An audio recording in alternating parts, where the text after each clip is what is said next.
There we go. Hello there. I had myself muted for a second and I'm glad I noticed. How are you? I hope you've been enjoying your holiday, if you celebrate, to the best of your ability. I'm going to read some more of Magical Girl Raising Project, Book 2, and this should be the last stream for Book 2. Scooper is so excited about tonight. I'm going to go over our cast list really quick, and also as you might have noticed, we have chosen the lo-fi girl for tonight's music. Hello, Scronin! I don't know why we didn't think to play a lo-fi girl on these streams before, because they're often something we listen to when we're doing some kind of school work where we need to listen to something a little stimulating but not too stimulating. And it seems good background music for reading streams. Happy holiday / Merry Christmas. I hope your day has been well. Thank you. It has gone pretty well. We have received as gifts Book 4 and 5 of Magical Girl Raising Project, and Pokemon Arceus, Legends Arceus, the Ace Rabbit from Plushy Dreadfuls, who I'm holding in my lap right now, and we should be getting the Goth one soon, and also Pokemon's Violet. Hello, Lily. Merry Christmas to you. I hope your Christmas has gone as well as it can. Maybe even better. Let's see. Oh yes, the cast list. So we have Scrappy voicing Petchka. Thank you, Noelle. Meow. We have myself as Clantail, Nonaka Miyakata, Melville, and of course the narrator. We have Cuddle as Lapis Lazuli, Snuggle as Noko, Q as Genopsycho Yumenoshima, Magenta as Ryonetta and Flea. We have Chalky as Meow Meow and Churnamouse. Meow Meow is Scooper's favorite magical girl. We have Scruffy as Shadowgale, Scare as Detect Bell, Hollow as Akane, Pookie as Keek, and Gadget as Fall.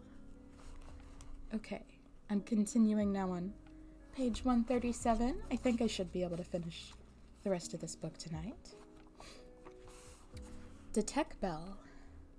Becoming a magical girl offered many opportunities to observe many strange things, starting with the girl herself.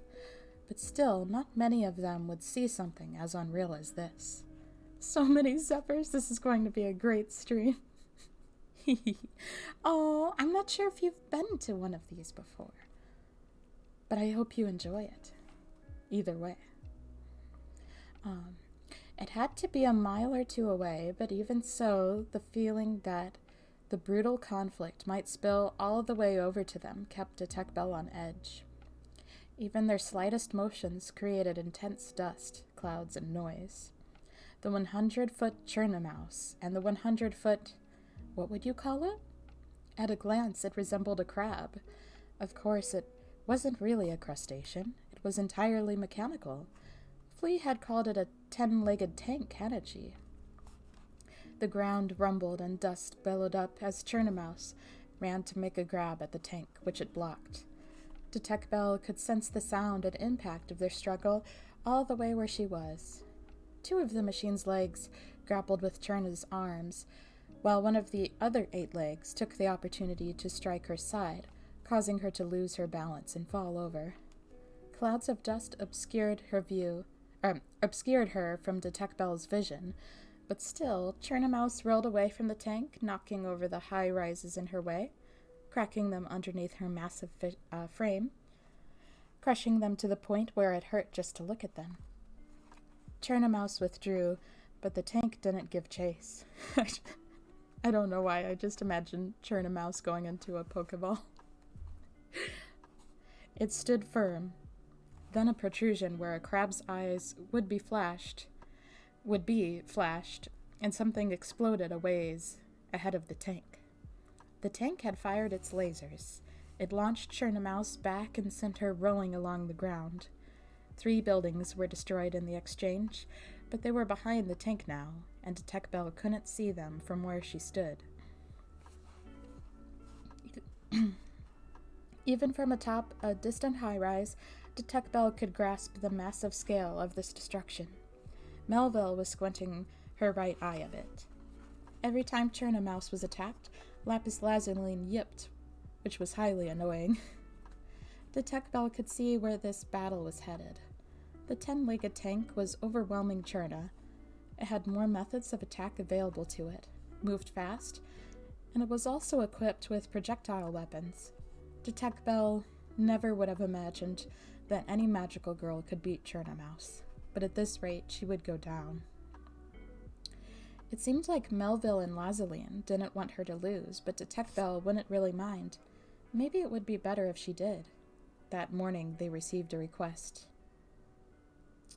I'm not sure who is... Oh, I think this is Flea saying this. I would like to propose a non-lethal duel. The visitors came to Detect Bell's party while they were eating breakfast. It was the magical girl in the wheelchair and the nurse in the black outfit, the Flea and Shadowgale pair. The very first thing out of Flea's mouth was an invitation to duel, creating a lot of question marks in their heads. But what Flea said next clarified her intentions. If we win, we want you to stop monopolizing hunting grounds. You use the threat of force to back your actions. If we demonstrate our superior strength, then you wouldn't mind stepping down, I take it? I believe Miss Melville over there has said that the strong rule. Promising they would give their answer later, Detect Bell had Flea and Shadowgale leave. She had the sense not to quarrel in front of another party. Is it true that you're blocking the others from our hunting grounds? Detect Bell asked Cherna Mouse. Yep. Cherna Mouse didn't seem in the least bit shy about it. Why would you do something like that? I thought we said that we all have to cooperate. Cherna doesn't care about that stuff, she replied. In order to unlock the gate to the next area, they had to get into the office in front of the city area's defense headquarters, and for that they needed a password. Detect Bell had tried to discuss this with the other parties, but their response hadn't been positive. They'd hardly managed to have a conversation. Now Detect Bell knew why. Don't give me that, she said. It's not too late. Go and apologize. You can bring a gift for them too, if you like. No, Cherna hasn't done anything wrong. If we're gonna have a duel, Cherna will beat him up. This wasn't going anywhere. She was not the kind of person who could be compelled to obey. Fighting's never good, you know, Lazaline said, nodding with folded arms and a smug expression. She would be no help. Detect Bell turned to Melville. Make her stop. I shan't. Melville's gaze flicked downward, her eyelashes stirred in the wind. That was it. Cherna Mouse wouldn't just go off on her own and do whatever she wanted. She always listened to what Melville said. Did I not tell ye? Be a villain amongst. To disgust be for naught. You can I understand. Melville's saying we can't cooperate with people since one of them might be a bad guy, Lazaline translated. I'm trying to see who's saying this. I think this is Detect Bell saying this. But if you're going to be like that, then if Melville was going to bring that up, then there was also no guarantee that the bad guy wasn't one of their own party. But that remark caught in Detect Bell's throat. She just couldn't say it. She bit her lip and tasted a little blood. Cherna Mouse's magic was simple. She could make herself bigger. It was simple but powerful. Rasa. I hope you're having a wonderful day. Meow. Around. If a large enemy hit you, it hurt, but hitting a large enemy in return wasn't really effective. Cherna had demonstrated her immense strength to them in their battles with monsters. Frankly, all they really needed in their party was this one giant monster, Cherna Mouse. What's more, their opponent had picked the wasteland as the duel's location. It was a wide open area, the kind of space where Cherna Mouse was at her greatest advantage. It was a sprawling plain with only high-rises dotted here and there. Those wouldn't get in the way. Cherna had ignored Detect Bell's attempt to hold her back and had accepted the duel. 1 hour later, the hamster girl was already enormous, ready and waiting for her opponent, Detect Bell. Melville and Lazaline observed from the roof of a distant building. With a wasteland as their background, who would even be able to oppose this monster? Detect Bell was wondering when Meow Meow trudged her way to the duel site. Is she going to be the one fighting? She's strong for sure, but it'd be a pretty tough fight for her. But that wasn't what was going on. Meow Meow tossed out a talisman and ran away. The slip of paper fluttered downward to explode with a poof. Or it says boof. Boof. When the smoke cleared, a massive mechanical crab was standing there. Its abdominal section was round. The glowing parts, where a crab's eyes would have been, had to be sensors or something. From what Detect Bell could see of the layer edges, a number of armored plates had been sheeted over one another.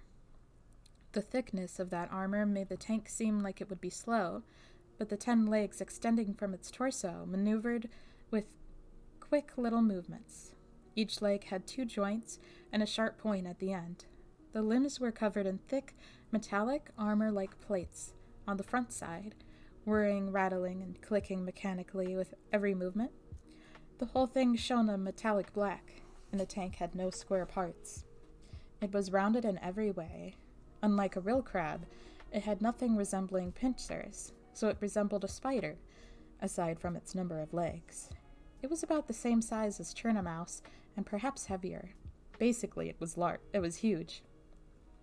The boof is like a bamf that Nightcrawler does. Aww.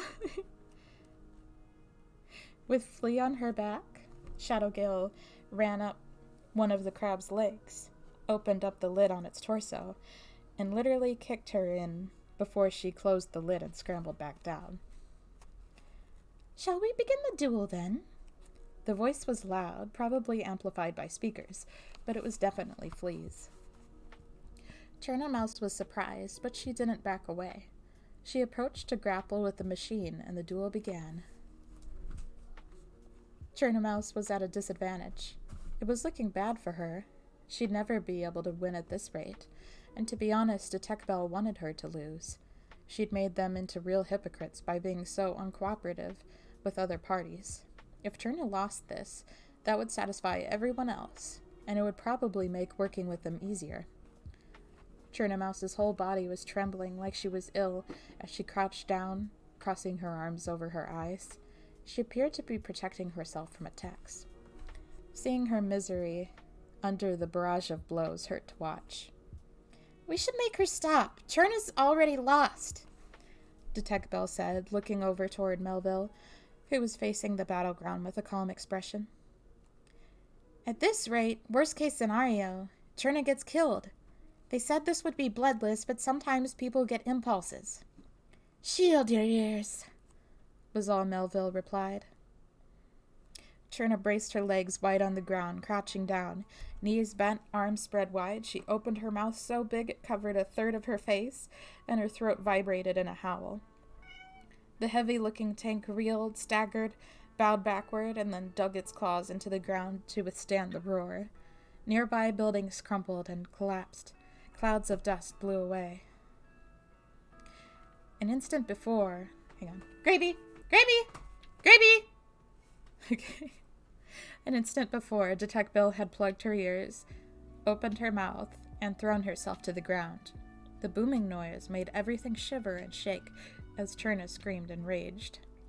This had never happened before. The giant magical girl extended her arms in front of her, leaning forward as she turned to face the 10-legged tank. Detect Bell rubbed her eyes. Something was odd. She'd thought Cherna Mouse was stationary, but it looked like she was approaching them. The crab's eyes flashed, and another beam hit its mark. But this explosion was far smaller than the previous ones had been. Cherna Mouse's hamster suit was already black with soot, and the explosion was so small it only added one more black soot spot on her. She didn't even wobble. Then Detect Bell realized. Cherna Mouse wasn't getting closer. The explosions weren't shrinking. Cherna Mouse was growing. She was already twice, 2.5 times, 3 times larger than the crab, and she was still expanding. A black sphere about 2 yards in diameter fired from the hull of the crab into the distance before it landed and rolled away. But before Detect Bell had the time to wonder what it was, Cherna Mouse had taken half a step forward, closing the distance between her and the crab, and stomped it flat. Detect Bell looked up at the sky. Meow. Meow. Petchka. They'd been deceived. If they died in the game, they would die in real life too. But they couldn't escape now. They had to keep playing the game. There was no other choice. Next after the city area came the subterranean level. After passing through the gates, they emerged in a little room, removed the lid on the floor there, and descended through it to find an underground world. It wasn't a man-made dungeon, but more a natural cave, like a limestone hollow. It was all damp and slippery, floor included. Petchka raised her right foot up too high and fell, and when Nonoko tried to catch her, they both went down together. Petchka hit her waist hard and felt ready to cry. It was a cave, but not small at all. In fact, it was huge, about 4 times Petchka's height to the ceiling. The width of the path varied a lot depending on location as it progressed, but it was generally pretty big. Still, because it was a cave, it was chilly and damp and not at all a comfortable place to be. Flea and Cherna Mouse's giant hamster, 1-on-1, had ended in Cherna Mouse's victory. Flea's escape pod had saved her life. If not for that, she certainly would have died. Petchka had been so frightened she'd stopped watching halfway through, so she had learned the whole story from Nonoko Miyokata's and Rionetta's recaps. Petchka thought that Flea had done well. No other magical girl would have been able to stand against Cherna Mouse. She would have chased them off, and that would have been the end of it. They had gone to a lot of trouble to gather up all those parts, but still, none of them blamed Flea for her loss. They expressed their appreciation with, "You did well," or "You did your best." And then they left. Flea had failed to stop Detect Bell's party, but Petchka figured that at least counted as firing a strike back. The next day, the subterranean area was unlocked. They said that Flea had been the one to decipher the cryptography quest in the city area that would unlock the next region. Flea had simultaneously been preparing for the match against Cherna Mouse and finishing off that unlock quest. No one was offering gratitude now. The scouters, Petchka and Nonoko, ended up working together with the combat team, though not because the exploration team was useless. They hadn't completed any of the area unlock quests, but they had done some side quests to earn items and candy. No, it was simply because the game had become too difficult to be splitting up their forces. The enemies in the subterranean area were strong. The Rionetta and Clantail team aside, it was a real struggle for Nonoko to fight while managing a burden, Petchka. The weapons they'd brought in the city area were sturdy and easy to wield, but that didn't mean they could somehow muddle through on the strength of weapons alone. Rionetta had really been the one to push for this plan. Reasonably, they would need the cooperation of every player to beat this game, but some of the players were refusing to work together. In that case, they should at least work on their own party's sense of unity. Petchka spoke passionately, and she had Clantail nodding. Then Rionetta had scooted over to Petchka and whispered in her ear. You needn't worry. I'll keep you safe, Petchka. Nonaka Miyokata decided to complain about this. What are you getting all cozy with her for? It's none of your business. Petchka and I were on the exploration team together. We are lessors now, basically sisters. And which fine nation does that logic originate from? As usual, they were at each other's throats, knowing they could die, put everyone on edge, and they were frustrated because they didn't want to play this stupid game that they were forced to participate in. Still, things seemed to have improved, and that might have been because now they had accepted Petchka. Meow. Thrice daily during their mealtimes, she was the star of the show. Even outside of mealtimes, they continued to respect her, due to her mealtime celebrity. With each spoonful, Rionetta would put a hand to her cheek, and Nonaka Miyokata would praise her to bits with random French thrown in. Their joy in her creations was what made Petchka eager to cook. Walking down the underground passage, meow. Very occasionally, they would emerge in dome-shaped open areas. There, dragons would appear, but though they were called dragons, they were only about 2 yards long with a wingspan of 4, and were a lot smaller than what one might generally imagine dragons to be. Imagine dragons? If asked to do so for a fantasy story. But even so, they weren't easy enemies to fight. A translucent thread shot from Clantail's rear, tangling up a dragon's wing. The creature screeched an uncanny bird-like screech and tried to fly away, dragging her along as it flailed about. Using all 8 of her spider legs, Clantail clung to a boulder, bracing herself and refusing to let go. The two strained against each other, and then Rionetta calculated just the right moment to jump in, when both of them were locked in place, and reached out far with her right arm to swipe the dragon with her claws. She ripped open the dragon's neck, hard scales and all. Its blue armor fluttered to the ground, and then red blood followed, gushing like the water of a dramatic fountain. Imagine dragons dreaming about dragons? Dragons dream? I suppose so.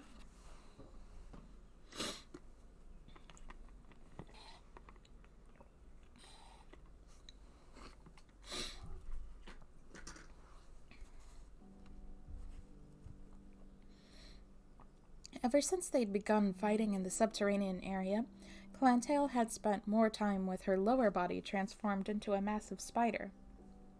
Her poisonous-looking yellow and black pattern, the rustling noises her legs made as they moved, and the massive size of her abdomen were so frightening they made every hair on Petchka's body stand on end. Just getting near Clantail made her feel faint. I wish I'd just do her usual cute deer or pony, she thought, but it seemed that a spider had better grip underground. A hoofed animal would slip more easily. The dragon fell from the sky, the impact of its face first plunge, sending a tremor through the earth. Now that Rionetta and Clantail had finished their dragon, they changed their equipment and faced the one Nonaka Miyokata had been fending off. This time, all 3 of them ganged up on it. There was one more dragon engaged in an aerial battle with another of its kind, but when all 3 magical girls turned to face it, they overwhelmed their enemy and took it down before long. Aside from Petchka, who hadn't been participating in the battle, they were all wounded in some way. They made use of the recovery items stored with Petchka to heal their injuries. The one most heavily hurt was Nonaka's familiar, the dragon. That goblin Nonako had cooed over so much had been relieved of its post the moment they had defeated a dragon. Now the dragon was the one decorated with a ribbon. When she had dismissed the goblin, it had tried to flee, but the dragon had killed it with a strike from behind. Upon witnessing that, Nonaka had cried, Ooh la la! Strong, powerful, cute! She was elated. Apparently, she was not at all attached to the goblin she'd been coddling not so long before. Was this what they called continental rationalism? Petchka really had no idea. They walked in search of dragons, and whenever they found a place that seemed good, Churnamouse would drive them away.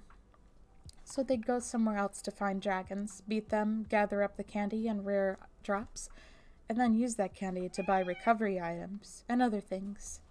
The shop? What? What is it? The shop in the subterranean town sold protection charms, such as the red charm that would guard against fire elemental enemies. Some fine technique was required to employ the different charms, depending on the type of dragon. The party had given up on exploration. If they were all going to be in one group, then it was more effective to focus on grinding rather than searching around. Their approach was to just leave it to the others, since some other party would just unlock areas anyway. Nobody said that out loud, but they had to be thinking it. At least Petchka was. They left game progression to the others, and since the good hunting grounds were occupied, they didn't really feel like they should be cooperating. So they just ground for candy with the pessimistic rationale of, well, this is better than doing nothing. Ow. They want to help with story time. Aww. If anyone was going to be categorized as doing nothing, it was Petchka. She was only ever useful as a mule for their items, but no one complained. Far from it. She was cordially welcomed. The entire party looked forward to eating, and when mealtime was near, her food gave them all a boost of energy. Meow. Have you had some of Petchka's food? Huh?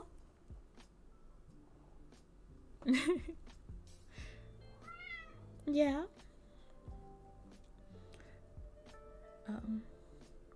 They'd acquired some utensils from R, so now she could make a greater variety of dishes. The others were overjoyed, telling her how delicious and wonderful it all was. It's fine this way, thought Petchka. If things go on like this and nothing more happens, it'll be fine. It'll be... That was when their magical phones rang, informing them that it was time for their pre-logout forced transport. Noko. 3 days had passed, and the magical girls had gathered once again in the wasteland town. The atmosphere in the square was dour. Churnamouse had beaten Flea, and Detect Bell's party was celebrating the height of their fortunes, or not, apparently. Detect Bell was by herself, a significant distance away from the other two. Maybe things weren't going well among them. Flea had lost her wheelchair. Noko had heard that the 10-legged tank had just been her wheelchair with modifications, and the tank had been smashed up, so in other words, her wheelchair was gone. But she seemed cheerful regardless. Shadowgale carried her piggyback as the two of them discussed something. Flea had also been the one to unlock the subterranean area. That she had the shrewdness required to both unlock an area and prepare the weapon concurrently made Noko vaguely fearful. As for Clantail's party, Nonoko, Miyokata, and Rionetta were squabbling. Noko couldn't hear what it was about, but just seeing them inches from grabbing each other, Noko could easily imagine the kind of foul language they had to be abusing each other with. Clantail and Petchka weren't even watching, acting as if nothing was happening at all. It seemed Meow Meow had cheered up a little since all that had happened. Genopsycho still hadn't shown up, but just the fact that she was apparently still alive was reason enough to be grateful. The information from Detect Bell's party about how they had witnessed Genopsycho Yumenoshima was ambiguous and uncertain, but it was something to cling to. I'm sure Yumenoshima have her reasons, Meow Meow had said, and she seemed to have more energy now. She wasn't lost in her anguish like before. The monsters in the subterranean area were strong. Noko had an attack elemental modification charm and was equipped with a mop +5, but even then it was a real struggle. Still, Meow Meow crushed the monsters with her summons and her martial arts, and somehow they had made it through to this point with a party of 2. Then Noko had an idea. 2 and 2. If they could meet up with Flea and Shadowgale and form a single party, once her train of thought reached that point, she remembered Genopsycho and promptly dropped that idea. Genopsycho was alive. Even if she wasn't with them now, they couldn't act like she'd never been there. Remove her from their party? Never. Meow Meow had been so stubborn about her. She would never agree. In the fountain that occupied the center of the square, someone's magical phone lay face up. This was a familiar sight now, though Noko didn't want it to be. After a little waiting, the phone turned on and a hologram appeared, floating in the air. I'd like to thank you all very much for gathering here, Plum. The last time they'd welcomed Fall with harsh jeers, but he was just as he was before, merely floating there, seemingly emotionless, as if all of that had been a dream. None of them would bother to rail anymore. It wasn't constructive. It would be difficult to call it proactive, and it wouldn't solve anything. But most of all, Noko just felt like they'd all become apathetic. Today is group logout day, Plum. At sunset, you will all log out together. As with last time, we plan to have you log in again after 3 days in the real world have passed for maintenance purposes, Plum.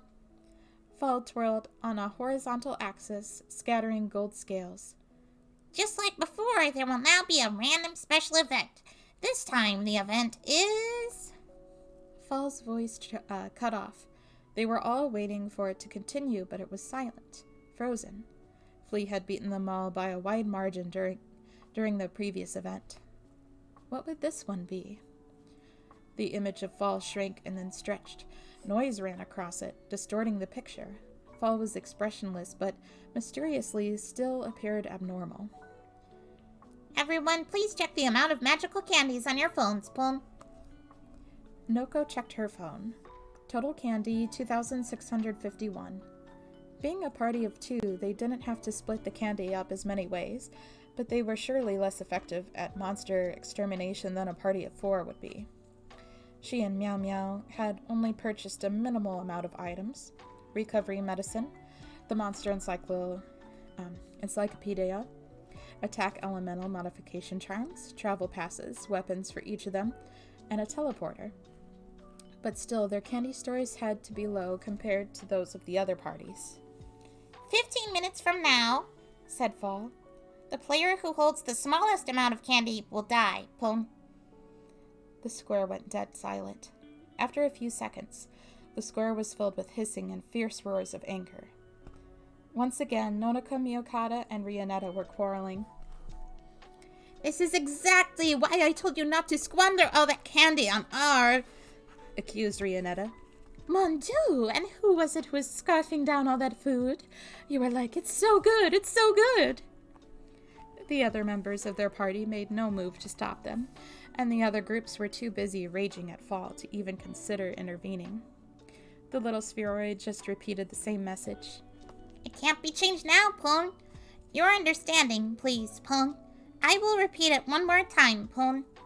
15 minutes from now, the player who holds the smallest amount of candy will die, Plum. The player who holds the smallest amount of candy will die, Plum. Noko was thinking, you could transfer candy to someone else, and likewise you could receive it too. In other words, you could steal it. This whole 15 minutes thing, that was just giving the stronger girls some extra time to steal candy from the weak, wasn't it? She glanced around. They were all in discussions, with only their own party members, more or less, including the ones who were yelling at one another. So then if it did turn into a scramble, they'd probably steal from other parties. That left Noko and Meow Meow's smaller team in a bad position. Noko was horrified. Then she panicked and erased that feeling. She didn't squeeze her eyes shut and optimistically reassure herself that that sort of thing would never happen. What she did was make sure that her feelings of horror wouldn't be transmitted around. Many of them had to have realized the unspoken reality here. This was an endorsement for them to steal from one another. Noko considered that perhaps she should do something before anyone else figured it out. Flea and Shadowgale were a party of two as well, and Flea was weaponless to boot, being carried around by Shadowgale. But when Noko looked over to that party, she saw Flea was facing Fall. Fall? Even among the chaotic squabbling, her voice carried. Noko, far away as she was, she could hear her question to the mascot. You said the player who holds the smallest sum of candy. So what happens if it's not a player, but players? Would one be chosen at random? Or will multiple people die at once? Fall paused for a moment. In the case that there is more than one person who has the smallest amount of candy, then no one will be chosen, Pone. The event will end with 0 deaths, Pone. Hearing that, Flea wore a nasty smile.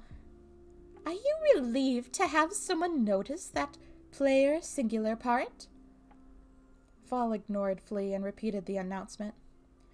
I repeat, Pone, in the case that there is more than one person with the smallest amount of candy, no one will be chosen, Pone. The event will end with 0 deaths, Pone. There was something of a commotion. In other words, said Meow Meow, we should just temporarily make everyone's candy same number, right? What? Journey doesn't want to give up candy. Journey Mouse protested. Detect Bell countered. We just have to return everyone's original amount once the event is over. That'd be allowed, right? Of course, Plum. Once the event is over, the amount of candy in your possession will no longer have any meaning, Plum. Maybe it'd be easiest to understand if we just made everyone's candy 0, said Lapis Lazuli. It's time to play some candy chicken. Rionetta scoffed. So we would buy items to 0 our balance? Or discard all our magical candy? I decline either. Meow. How about gathering it all on one person's phone? Magique? Suggested Nonika Miyokata. What if she scones with the whole lot? I'll be trusting no Lassie with our candy. Lazaline interrupted for everyone. Melvy is saying, well, we'd all be in trouble if they just took everything, right? Right now, there's no one here we can trust with everybody's candy. So how about taking it all out of our phones? Magical candy is ultimately just a number, Plum. You can't take it out, so please be careful, Plum. Well then, how about we calculate the average of the group and set all our candy at that number? Suggested Rionetta. Let's go with that, said Flea. Everyone, report the number of candy you hold. Don't over or under-report it. Be honest and inform us as to the amount you have. And don't forget to check with your neighbors' phones too. Don't forget to check your neighbors' phones too.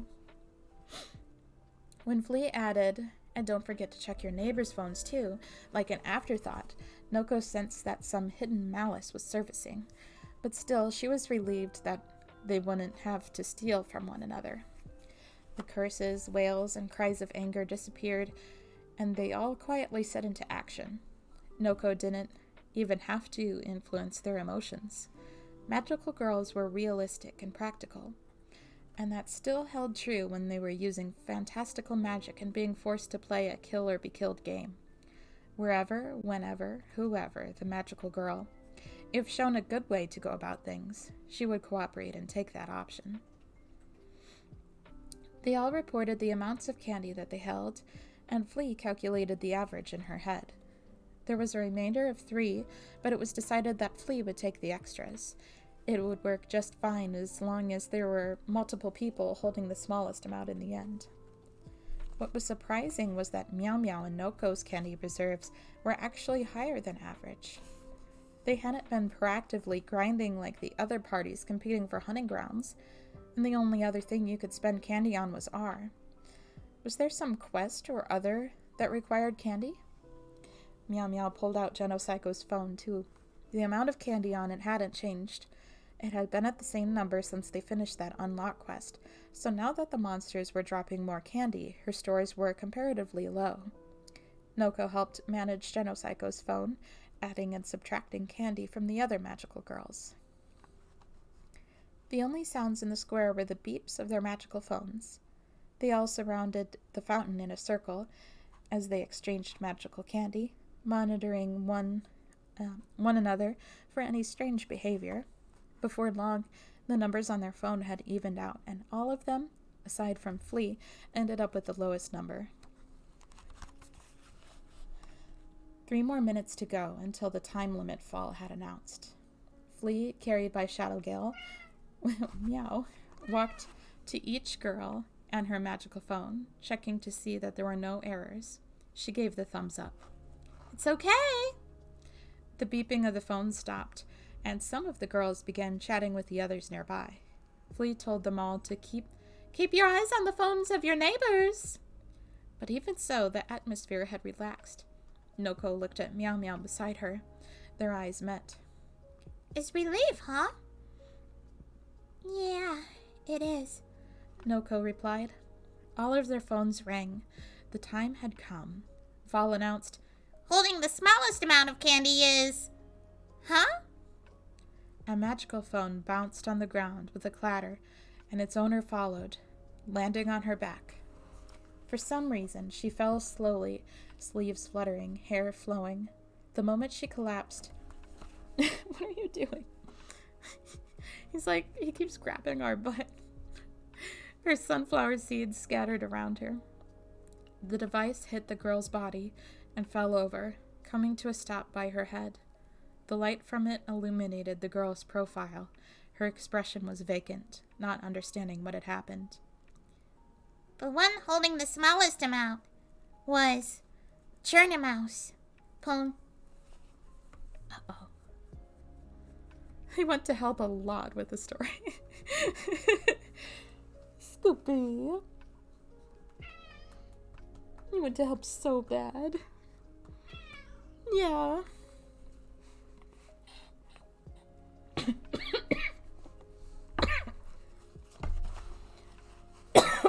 Sorry.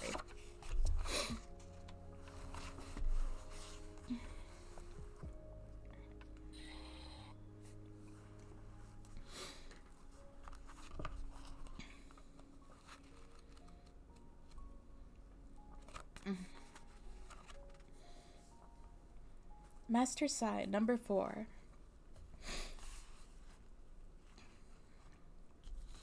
I can't take this anymore, Poon. People are dying, Poon. I can't let you keep doing this, Poon. The strain in Fall's voice escalated further. Why not? Things are just getting started now, right? The girl seemed more relaxed.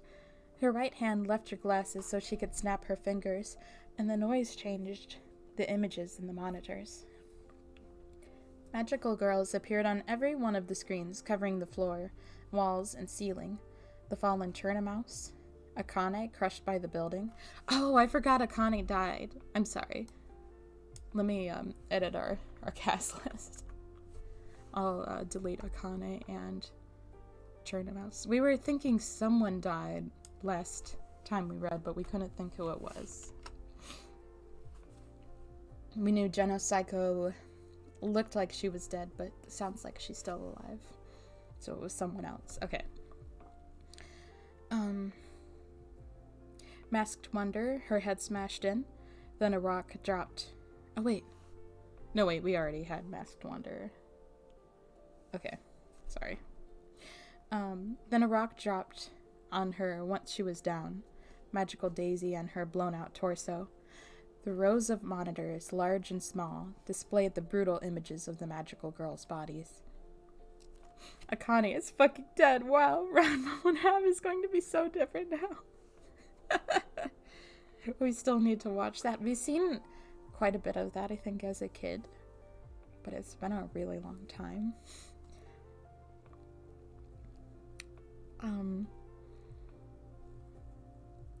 With its beady little red and black eyes, Fall glared at each of the monitors in turn and then lowered its gaze.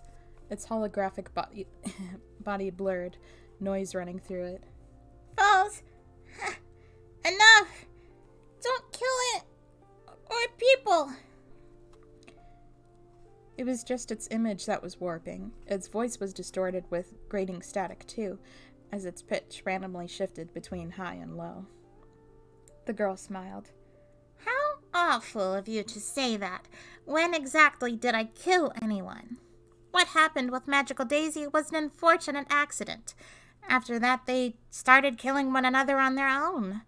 I only set the stage. Whether they get along or go for one another's throats is up to them. The noise in Fall's hologram cleared, and its eyes lifted toward the girl. That's just your excuse. Master is the one who incited them to start killing one another, and Master is the one who created the arena, Plum. But, that's just how this sort of test works. The proper way for magical girls to act in this situation would be to band together and attempt to escape, not to hurt each other.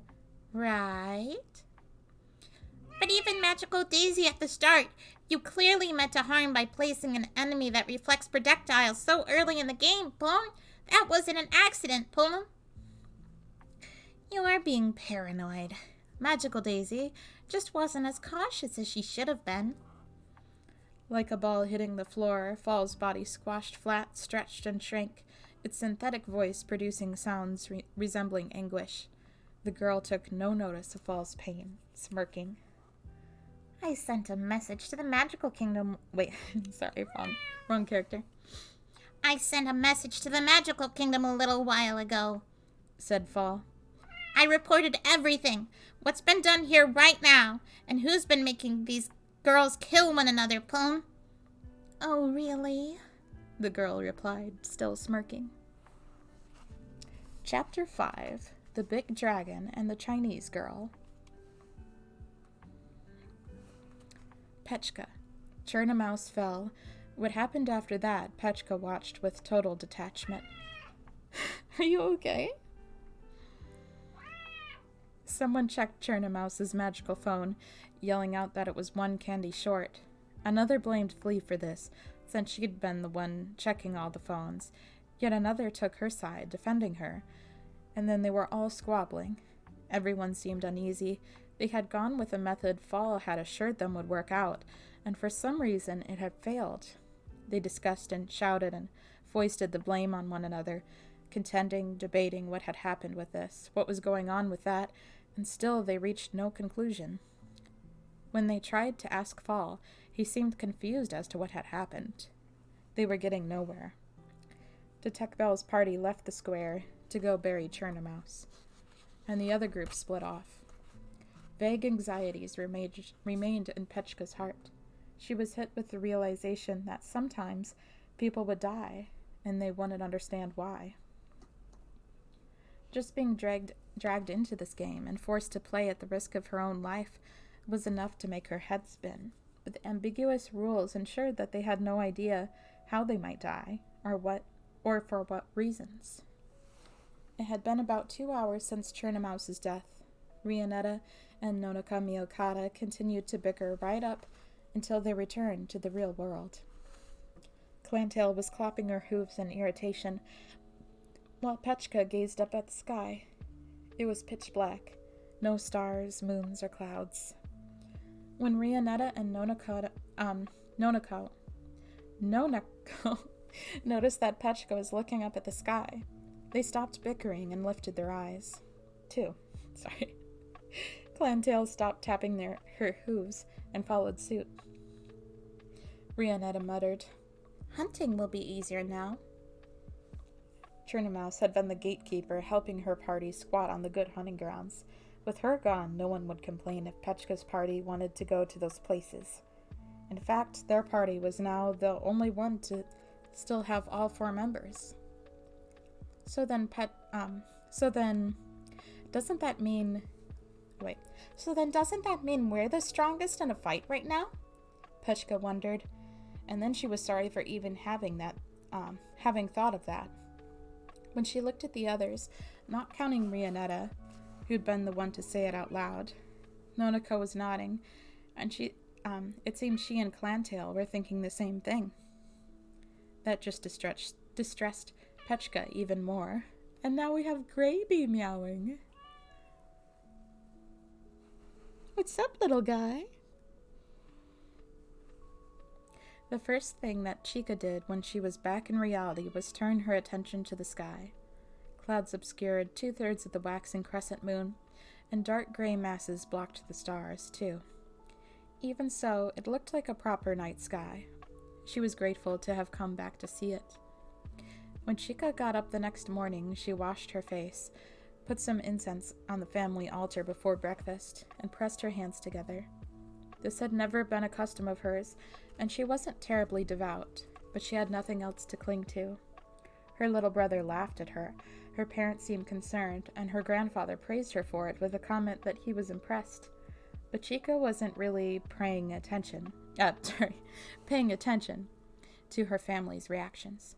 She focused earnestly on her prayer. She was aware that it looked silly, but still she would cling to anything that might give her hope. Both the cats want to be voice actors. Aww.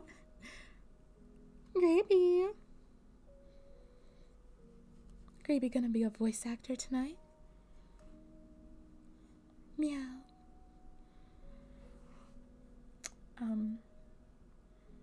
She zoned out a lot in school, and she had nearly run into a telephone pole en route. In class, the teacher pointed out her inattention, earning sniggers from the class. Sniggers? I've heard of snicker, but snigger? Chica, who had always tried to avoid standing out, was now the butt of ridicule. In the past, that might have made her mope for a week, but now it didn't really bother her. It's the cat strain now. If she let her mind wander, her thoughts would always return to the game. Her motivations were not completion-oriented, like, how can we unlock the next area? Or, the monsters in that spot are great for grinding. Half of them were wishes for everything to be okay, and the other half were sick imaginings of her premature death. During her book club time, she left her seat for half an hour. When her friends showed concern, she put up a tough front, smiling and telling them she was fine. Then she rushed back home, transformed into Petchka, dug up some dirt from the garden, and threw it into a pot to make a boxed lunch.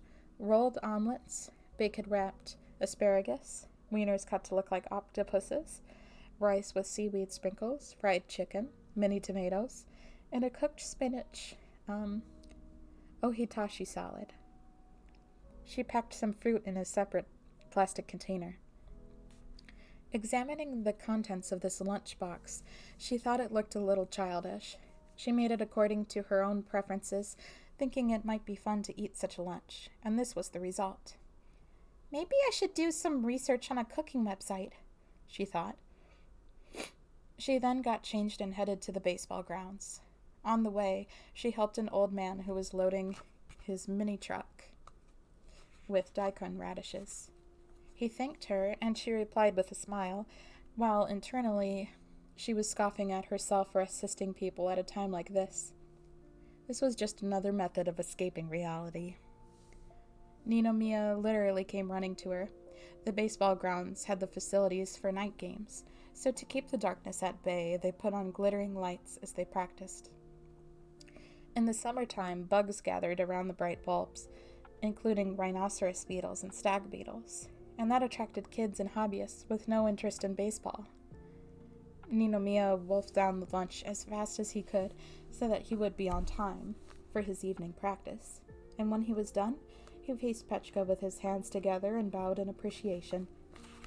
Thank you so much for the food. She was happy to receive his gratitude, but it was a little embarrassing. While Ninomiya ate, Petchka just sat together with him on the bench, placing about 2 empty seats worth of space between them, and watched. If their eyes happened to meet by accident, he might realize she had been staring at him the whole time, so she occasionally looked away, observing him in glances as he enjoyed the meal. He had scrapes from shaving and occasional bits of facial hair he missed. They were in the same class, and Chica thought of herself as still a child. But Ninomiya was already doing the same things as an adult man. His cheeks and jaw moved in time with the rising and falling of his sturdy chest. Acne plainly marked his cheeks. That part of him was still boyish. He'd run all this way after practice, so he was sweating. This close to him, the scent of his sweat reached her nose, making her blush even deeper. He was scarfing the food down, but holding his chopsticks in the proper manner. He seemed like the son of a good family, and she liked that. There was some rice stuck to his cheek. "Should I point it out?" she wondered.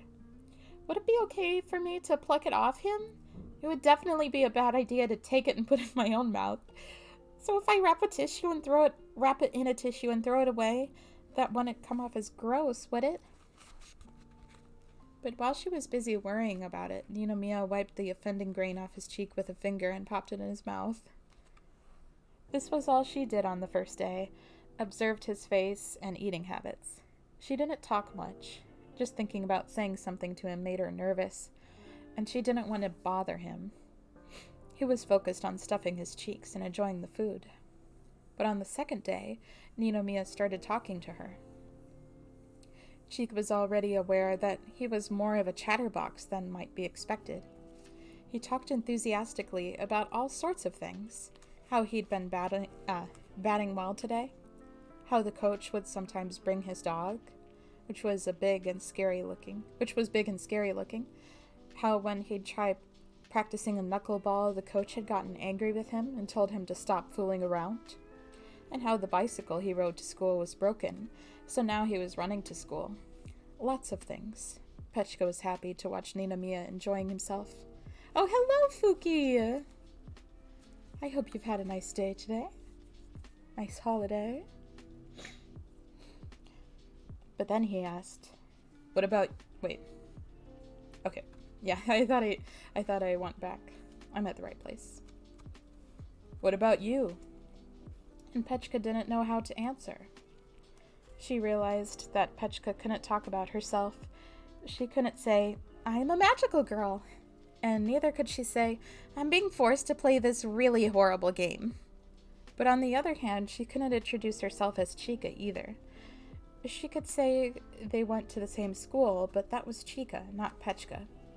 Even if she didn't mean it as a lie, it would end up being one. If he were to search for Pechka and her perfect lunches at school, she wouldn't be there. She replied that she always cooked for her friends, and when they ate it, they'd say it was really good. Ninomiya laughed. "Well, of course. Anyone who didn't think so couldn't be human." Pechka smiled, but inside she felt despondent. Then the third day arrived. That evening she would be summoned into the game again, where she would have to survive for 3 more days. She hated this. She wanted to cry. She wanted to give up. At the very least, she wanted to confess everything about her situation to him right there and then. Even if he couldn't help, he could offer sympathy at least. But despite her desires, there was no way she could tell him anything. If she did, she would die on the spot. So she talked about herself. Not Chica Tadahara and not the magical girl Pechka, but a fictitious girl who attended high school in the neighborhood. Liked cooking and enjoyed baseball. Her mother had taught her to cook. Her mother was far better at it. Recently, a cat had pooped in their yard, and her grandpa had gotten angry about it. She even concocted a story about her friend slipping on a banana peel, like something out of a manga. She had gone to karaoke and input the wrong song numbers into the machine, but by coincidence, they had known all the songs, so they'd sung them to the end. Ninomiya laughed at her made-up stories of failure, and Pechka dammed up her sadness and pain with a smile. He finished the lunch, thanked her with his hands together like he always did, and returned the box. When he handed it back to her, their pinky fingers brushed. Ninomiya wasn't bothered by it at all. He just ran off. "See you later." Pechka studied the tip of her pinky, touched the finger to her other hand, and squeezed it. Shadow Gale. Kanaway was getting lost in her thoughts more often. or more accurately, she was just zoning out and not even trying to hide her contemplation. That was something she'd never done before, and her parents and older brother were concerned. But when they asked if something was on her mind, she would grin back at them, saying it was nothing to worry about, and that was what really made them worry. They asked Momoria about her too, but she couldn't give them an answer. If it were possible, she would have loved to tell them, "The young mistress is a magical girl, and right now she's being forced into playing a game where failure equals death." Conaway was still mulling over something. That was fine. There were plenty of things Momoria would have liked to think about too, but she chose certain places for her pondering. If she wanted to think, she would go to her own room. She wouldn't occupy someone else's room like she owned the place, the way Conaway would. She wouldn't put wine and crackers on a tray, barge in, and have her snack on someone else's study desk. She also wouldn't drop the crackers on the desk and scatter crumbs. Momoria stood up, raised the blinds, and opened the window. The autumn wind at night was more than cool. It was rather chilly. The stale air swept outside, while the fresh breeze wafted in. There was a swath of green grass outside the window, and the dusk had dyed it dark purplish. A tall hedge surrounded the yard, and the chirping of the insects sounded pleasant to the ears. Momoria had heard that they'd bought some pine crickets, just to release them here. They were apparently a few thousand yen per cricket, but she wanted to believe that the story had been exaggerated in the telling. So she left the window, returned to the bed, and sat down. Glancing over, she saw that Conaway was still on the swivel chair, lost in thought. Momoria wished she would at least think in her own room. The whole Totoyama family lived on Hidokuji lands, and Momoria's room was in the Hidokuji's mansion, so it made it hard to complain when Conaway marched in whenever she wanted. But that chair was different. It was European-made, bought for 35,000 yen from an order catalog. She intended to keep on using it for the next 20 or 30 years. It was wonderful and comfortable to sit in, and Momoria had bought it with money she'd saved over some time. It was clearly her own personal property. Even if it was inside the Hidokuji estate, Conaway should have no right to use it. "Would you please at least give me back my chair?" Momori said. "You have something on your mind, don't you?" Conaway returned her question with another question, but she was right that Momori was thinking about something too. She'd been ruminating a lot, and she'd never been able to come up with any answers either. How and what would you do to take one candy away from Chernamouse? Momori had no idea. She didn't even know the point of doing it. What the point of doing it was in the first place. During the event at the end of the last logout day, Chernamouse had died. Detective Bell and Melville had immediately tried to revive her, but mouth-to-mouth and chest compressions hadn't done anything, and even the recovery medicine hadn't worked. They couldn't revive her. The cause of death was a heart attack. As Fall had explained it, the one who held the smallest amount of magical candy would lose. The lost conditions were in the terms smallest and one, both of which had to be fulfilled. Otherwise, no one would lose. Flea had guessed that if there were more than one person with the lowest figure, then nothing would happen, and Fall had said that was correct. If there were 2 or more magical girls holding the lowest number, then they could get through the event without anyone losing. Everyone had cooperated in the reallocation of candy, and Flea had double-checked. So they had managed to get through the event, or so they had thought, for the instant before Chernamouse fell and Fall called her name out. When they had picked up her magical phone to check it, the number displayed there was 1 fewer than that of the other girls. Some began to accuse Flea of failing to check the candy numbers properly, but many others denied that. In her duel with Chernamouse, Flea had lost her wheelchair, so she got around by riding Shadowgale piggyback. Shadowgale had actually been the one walking around, so Flea could check the candy numbers of the magical girls sitting around the fountain. And that wasn't all she was doing. She'd been looking at their magical phones. She was certain that their numbers had been all the same. There was no way she could have failed to notice that one was wrong. The other magical girls also gave testimony to Flea's innocence. They had all followed the order to keep an eye on their neighbors, either because they couldn't trust one another, or because they wanted to. To Churnamouse's right had been Detectbell, and to her left, Melville. Shadowgale had confirmed that the candy numbers on both their screens had matched the number on Churnamouse's phone. Piggyback rides, best way to travel. So then why had Churnamouse died? Why had she ended up with one fewer than the others?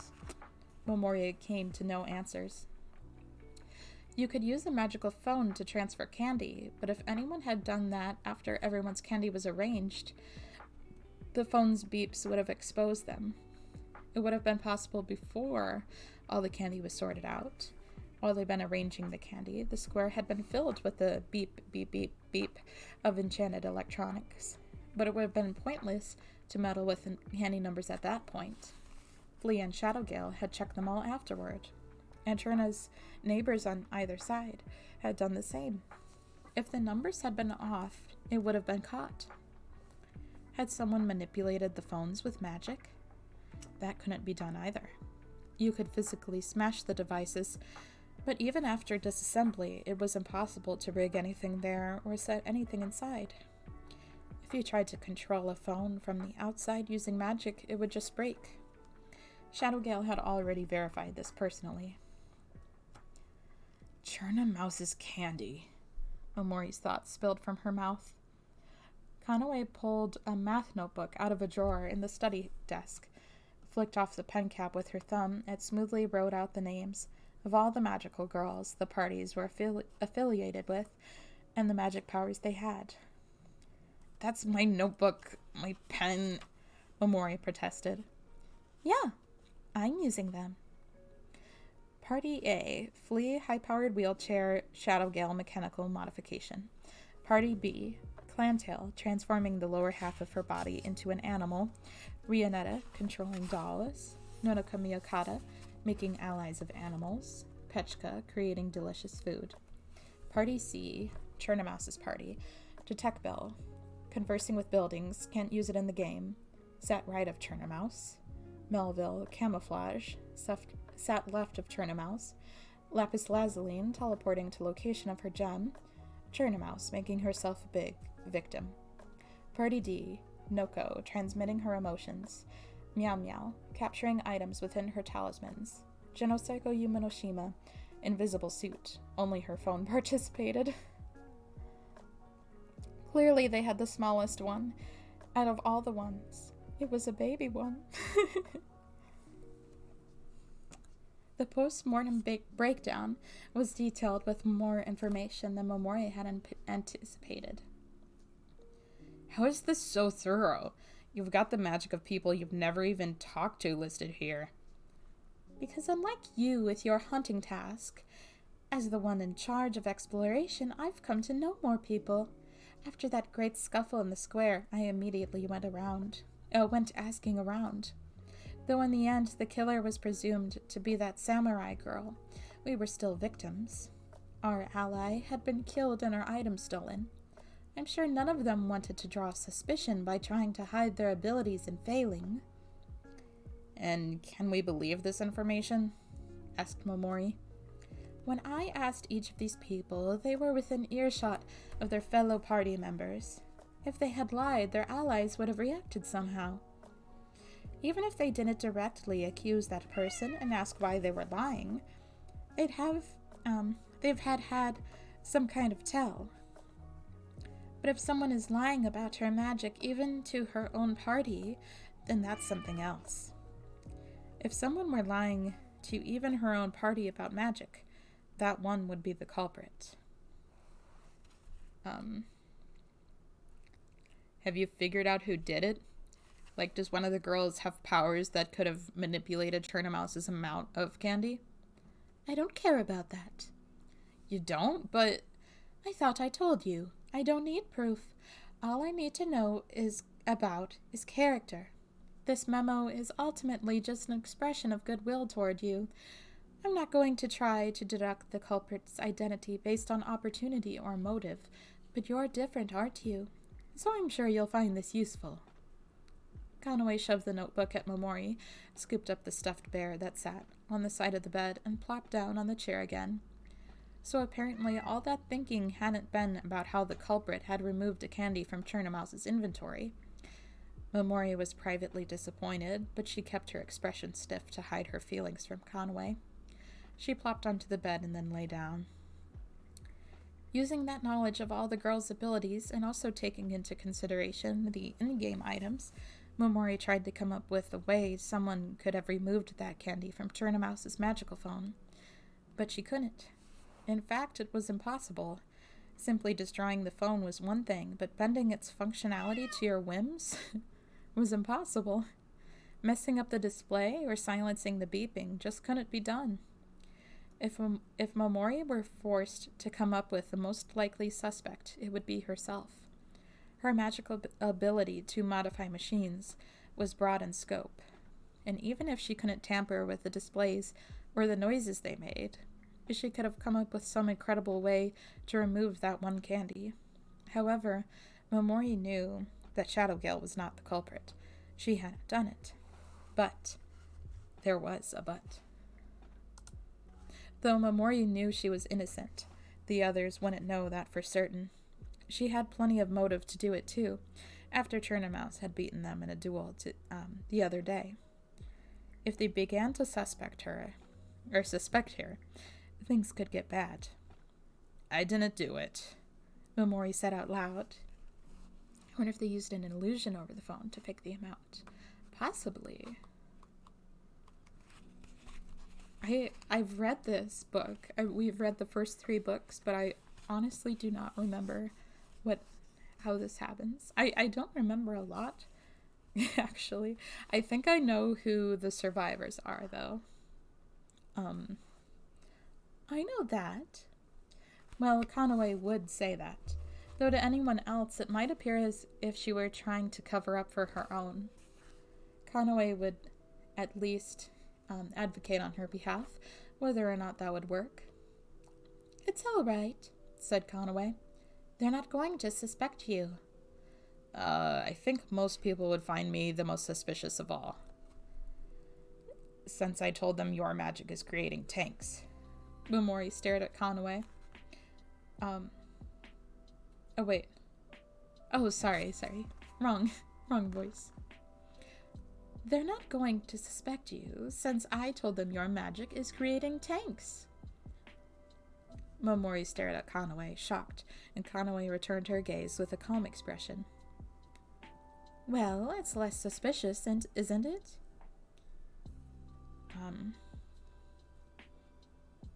But even before that, Momori pushed her upper body off the bed.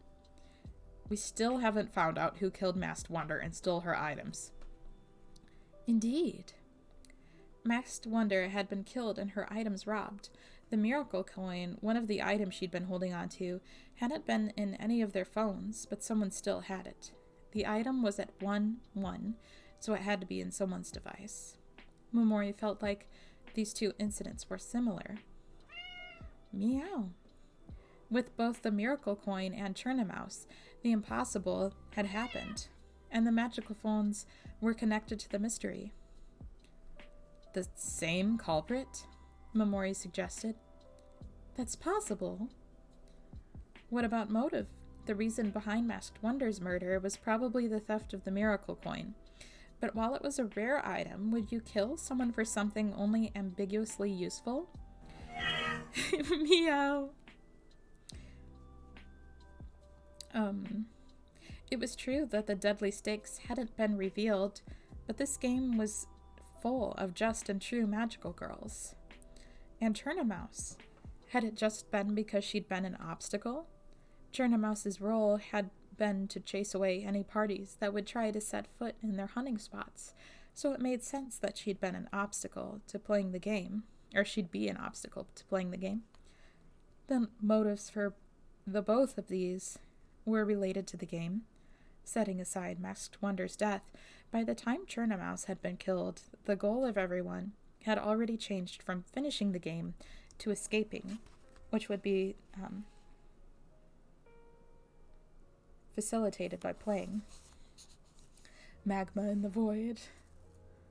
Oh, right! For a second, I was confused. I will definitely make a type that. Typing with one hand if it sounds like I'm typing slow. Much love from this corner of the world. Thank you. Much love to you as well.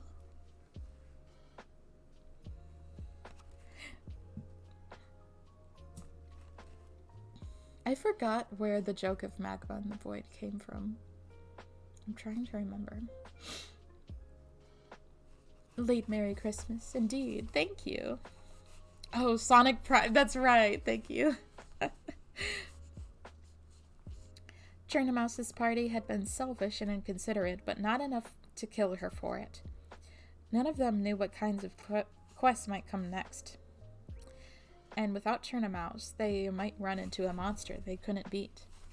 If the evil king turned out to be 300 feet tall and weighed 150,000 tons, then their survival would have depended on Churna winning. But someone had wanted Churnamouse gone nonetheless. Or had they? What if Churnamouse hadn't been the target, and she just happened to be the one to die? Or, something just occurred to me that I really don't want to consider, but may I? Go ahead. This is all the Master's work. And why do you think that? I think that maybe both the theft of the Miracle Coin and the interference in the event were attempts to prevent us completing the game. The Master has teased us with the hope that we can escape if we win. They're secretly meddling in things to prevent us from succeeding. Can't you just imagine them laughing as they watch us tremble in our boots? Since the Master has pulled us into the game world, that means their magic clearly has to do with machines or computers or something like that, right? I'm sure they can do anything they want within that realm, so wouldn't they be able to manipulate the magical phones and all that? If that were true, then things were bleak. The Master was both the sponsor and the manager of that world, so if they were serious about obstructing the players, the magical girls wouldn't stand a chance. If the Master wanted to torture them to death, it would be done. And if the Master wanted to kill them all on the spot, it would happen. You don't have to consider the idea that... You don't have to consider the idea that the Master is the culprit. Why not? Because if that's what the Master wants, Conaway explained, then we'll be helpless to resist. We'll all die. There's no avoiding that. So are you saying that we shouldn't resist? No. It was a bleak idea. What's more, nothing else seems likely to Momori. But even after all that, Conaway's full lips were curved in a faint smile. If that's what the Master wants to do, then there's nothing we can do about it. They're capable of locking 16 magical girls inside a game world and maintaining total control over our lives and deaths. Their magic is powerful, so there's no point in thinking about how to kill them or make them surrender. You're saying to give up? Let me finish. Placing the stuffed bear on her lap, Conaway spun the swivel chair around to face Momori. Even if we were to pursue the possibility that the Master had come to torment and kill us, we wouldn't be able to resolve the issue, so we won't consider that avenue. I presume completing the game will solve that. I'll expend efforts on the possibility that one of the magical girls participating in this game is malicious and has had some means to steal the coin from Masked Wonder and manipulate Churnamouse's candy. So that's that then? At first glance, it seemed like a proactive approach, choosing to ignore the most probable avenue because it was impossible to resolve, even if you racked your brain in pursuing only the less likely option instead. But it was still just avoiding reality. If the Master is the culprit, Conaway continued, then there's nothing we can do, so we should give up. There's no way we can fight the Master from within the game as players anyway. Even if we were to challenge them, it would be best put off until afterward. Besides, the theory that the culprit is someone other than the master isn't all that preposterous. One could take that view as well. The master has made a challenging and malicious game, but they've also prepared some escape keys that the more canny individuals can deduce.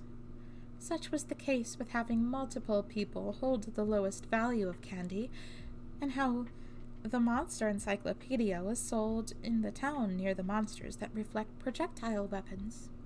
The master's the type who offers a way out and then laughs at those who fail to notice this and die. Stealing items via physical force and manipulating the candy numbers from the outside are inconsistent with the master's character. Naturally, only one would assume that someone other than the master is acting here. Well, I would. The stuffed bear bulged. Conway's arms were wrapped around its neck, squeezing. Her smile was fixed as ever, but she was clenching the bear so hard its figure distorted. The culprit will pay. Momori realized that Conway was angry. Conway never forgave people who caused harm to her own, and her own did not mean her immediate family or blood relations. It referred to the people close to her generally. When the two of them had just started high school, some people had called Momori a parasite on Conway's butt. When the rumor reached her, even her, the target, she figured it had really been going around. Those who had gone to their middle school would never have dared to gossip like that, but a lot of people at their high school had come in from other schools. Those girls who have gotten their kicks bad-mouthing Momori were sent away from school for a week after that. By the time they came back, they transformed into good girls who would never belittle anyone. That was probably related to why they blanched and trembled whenever Conway got near them. Masked Wonder had been an ally. Momori laced her fingers, placed her hands in her lap, and looked down. Masked Wonder had been a real heroine of justice. When she saw someone who was hurt, she rushed to their aid with zero suspicion. When she believed she was in the right, she even stood up to an opponent over 30 yards tall without hesitation. Shadowgale had been skeptical of her, finding it fishy that someone would introduce themselves as justice, but Masked Wonder had expended every effort to do the right thing at all times. She had lacked any cynicism or sarcasm, and always dealt with things sincerely. Masked Wonder's head had been crushed by a rock, and then she had died. It was horrible she'd met her end that way. But parasite could be acceptable. A parasite in someone's butt. The kitties are in on this. Are in this. Biting her lip, Momori lifted her head and looked over at Conway. That smile was still on her face. The stuffed bear wasn't bulging anymore. I will observe character, said Conway, and you think up method. This is how we'll find the culprit.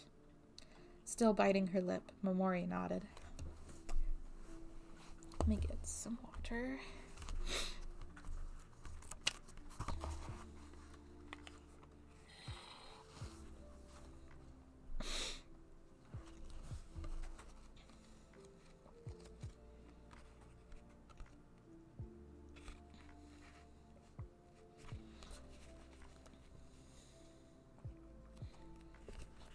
Detect Bell.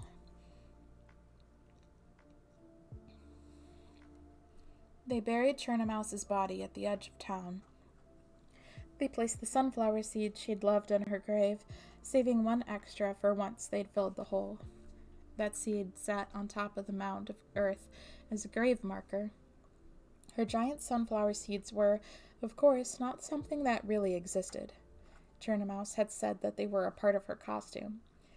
They had also been edible, and whenever she'd had a free moment, she had nibbled on them. She was the only one of them who hadn't bought rations at the shop. Lapis Lazuli had envied her for that. Now she was sniffling. Detect Bell glanced over to Melville, thinking of calling out to her to discuss what would happen next. Melville's eyes were on her. The words Detect Bell had had been about to say died halfway from her throat. Melville said quietly, "I'm taking me leave of this party."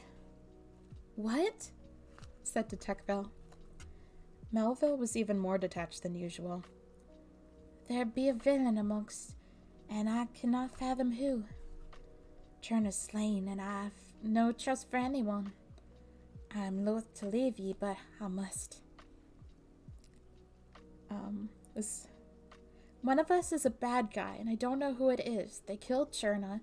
I can't trust nobody no more, and there's no point in having a party. I feel bad, but I'm leaving, is what Melvie is saying. Wait, Melvie! Leseline wiped her tears and snot with a sleeve and put her hand on Melville's shoulder. You're leaving the party? How can you say that? This is the part where everyone bands together. It'd be so sad if you left the party now. "You wish to go with me?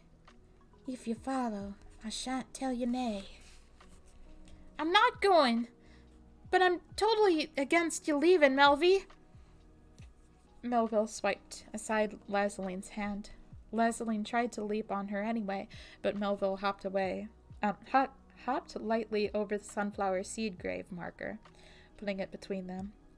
Leseline, unwilling to trample the grave marker, stumbled forward. Detective Bell tried to find Meow. Detective Bell tried to find the right words. She couldn't let Melville withdraw from the party. If there were just something I could say to make her rethink this. If she could just stay with us, she thought. But she couldn't come up with anything. Does this mean you don't trust me? The words that came out of her mouth were horribly cold and dry. Detective Bell licked her lips.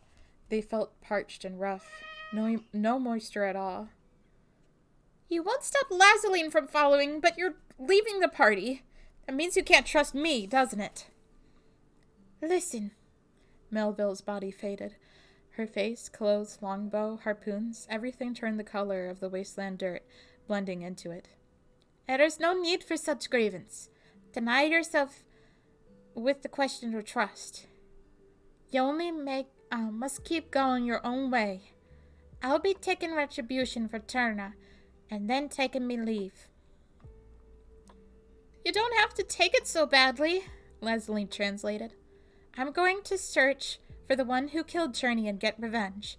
You guys just aim to complete the game on your own, she says. But it had to be the master who killed Turner, right? Said Detective Bell. Clearly no one else could have done it.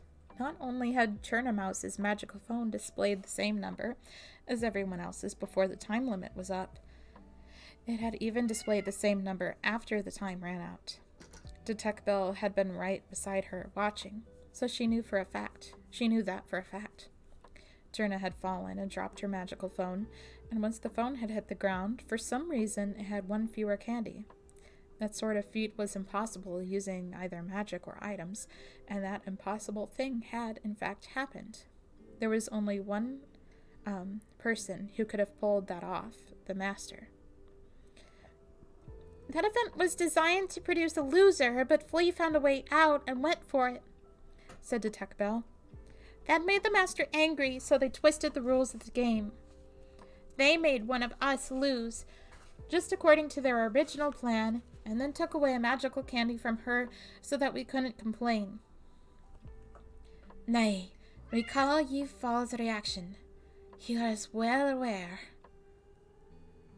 That's not right, please. Think back on how Fall reacted. He knew about it. Lazaline interrupted.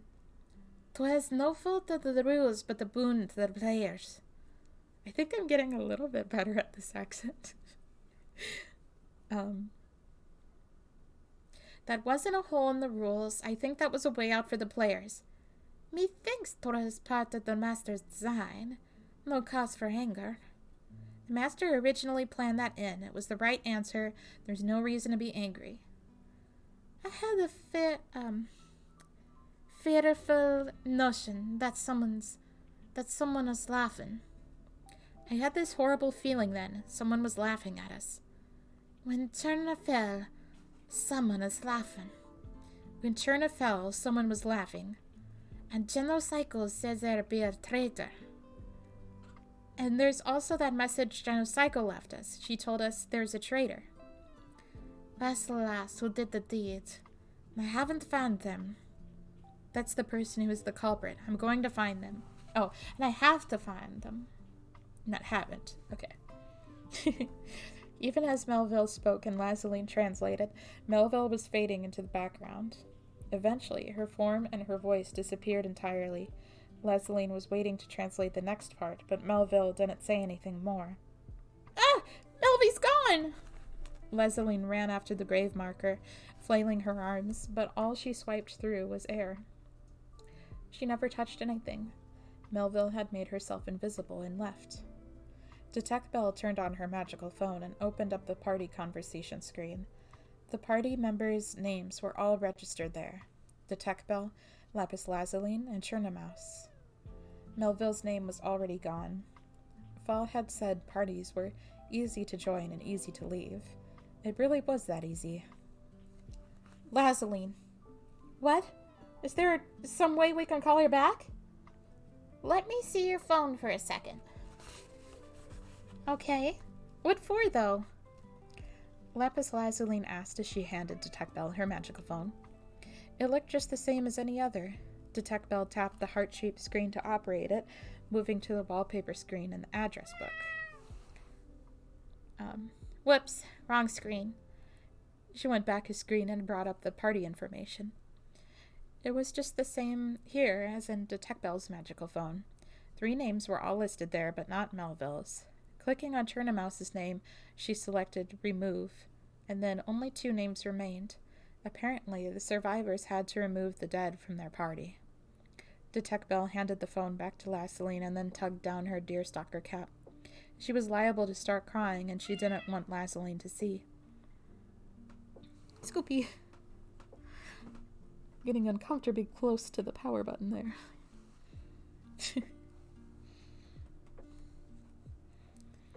Melvy. She said she was going to search for the culprit. I wonder if there really is one. Scoopy wants to be on your lap. Aww. Do you, buddy? Oh, maybe I'll... It's so awkward to pick him up, but I can try. He's just so big. Oh, I think I got it. Oh, baby. Big scoops. Oh, what's wrong? What's wrong? Okay, I think I got him. He's just a conqueror of a kitty. I think you mean chonker, assuming. Chonkies. Baby. I did, but I can't spell. Valid. Where did I go? Was Lazaline talking to her, or just muttering to herself? When Detect Bell didn't reply, she didn't react, so it was probably the latter. The detective clenched her teeth, the corners of her mouth turning downward. Her feelings of frustration, oppression, and helplessness were growing. She had believed that as long as she had Churnamouse, they'd be all right, no matter what happened. Churnamouse had been so prideful, too, saying that with her there, they could protect everyone. Though she'd abused her strength to drive off the others, she'd still been a reliable ally. And dependable Churna had been killed in such an unwarranted manner, through means that had nothing at all to do with her strength. He's turning around. You can spell however you'd like. Don't let anyone doubt you.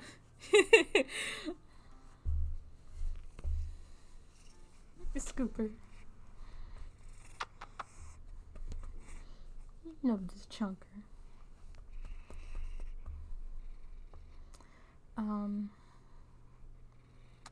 Let's see. Oh, my headphones became unplugged. I didn't even notice. Oh, he's jumping down.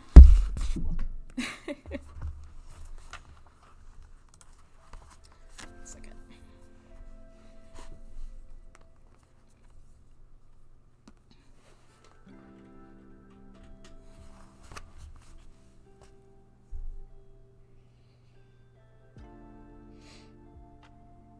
Detect Bell was the party leader, but Churnamouse had been the real cornerstone of their party, and the one who'd been giving her orders had been Melville.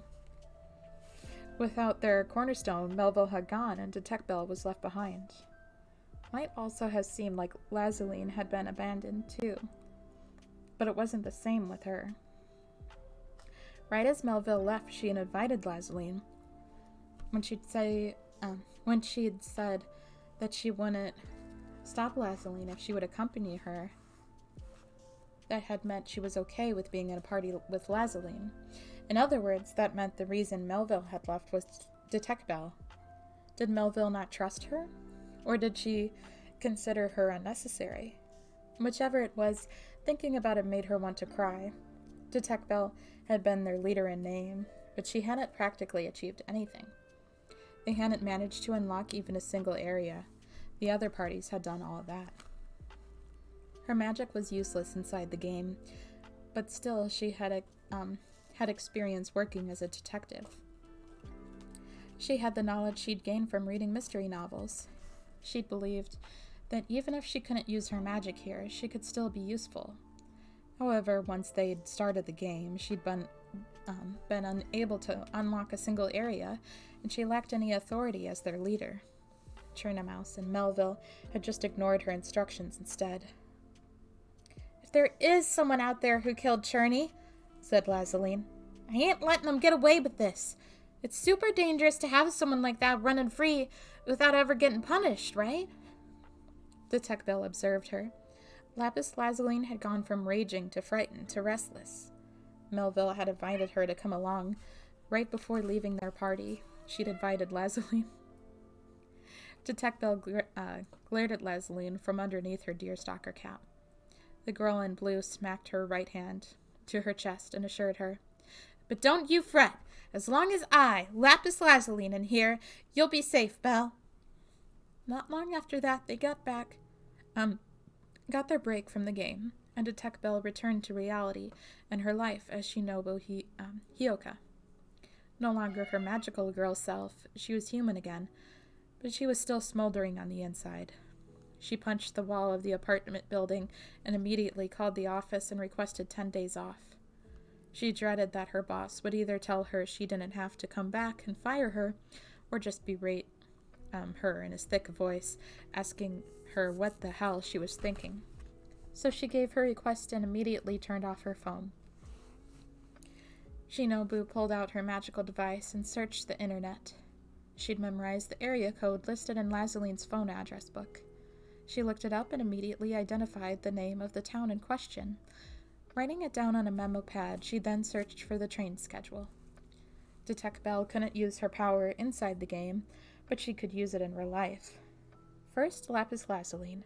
Detect Bell would search for the region she worked in as a magical girl in real life and find out her real identities using the same methods she'd used in investigating Magical Daisy. She would work in reality and gather information she would work in reality and gather information in reality. If, as Melville said, one of the magical girls was in communication with the enemy, then Detect Bell would find out who. If she discovered someone to be a totally innocent magical girl with no secrets at all, that was also useful information. She just had to add to the list of people she could trust, one by one. Yes, Lapis Lazaline came first. One of their party had been killed and another of them had left, and yet she still acted so happy-go-lucky. Was that just the kind of person she was, or did she keep a secret that allowed her to feel that way? Detect Bell would find out. Petchka. When they went back into the game, they began in the wasteland area. No matter where they were upon logout, they'd return in the wasteland area. Simply put, it seems they would be forced back into their starting points every single time.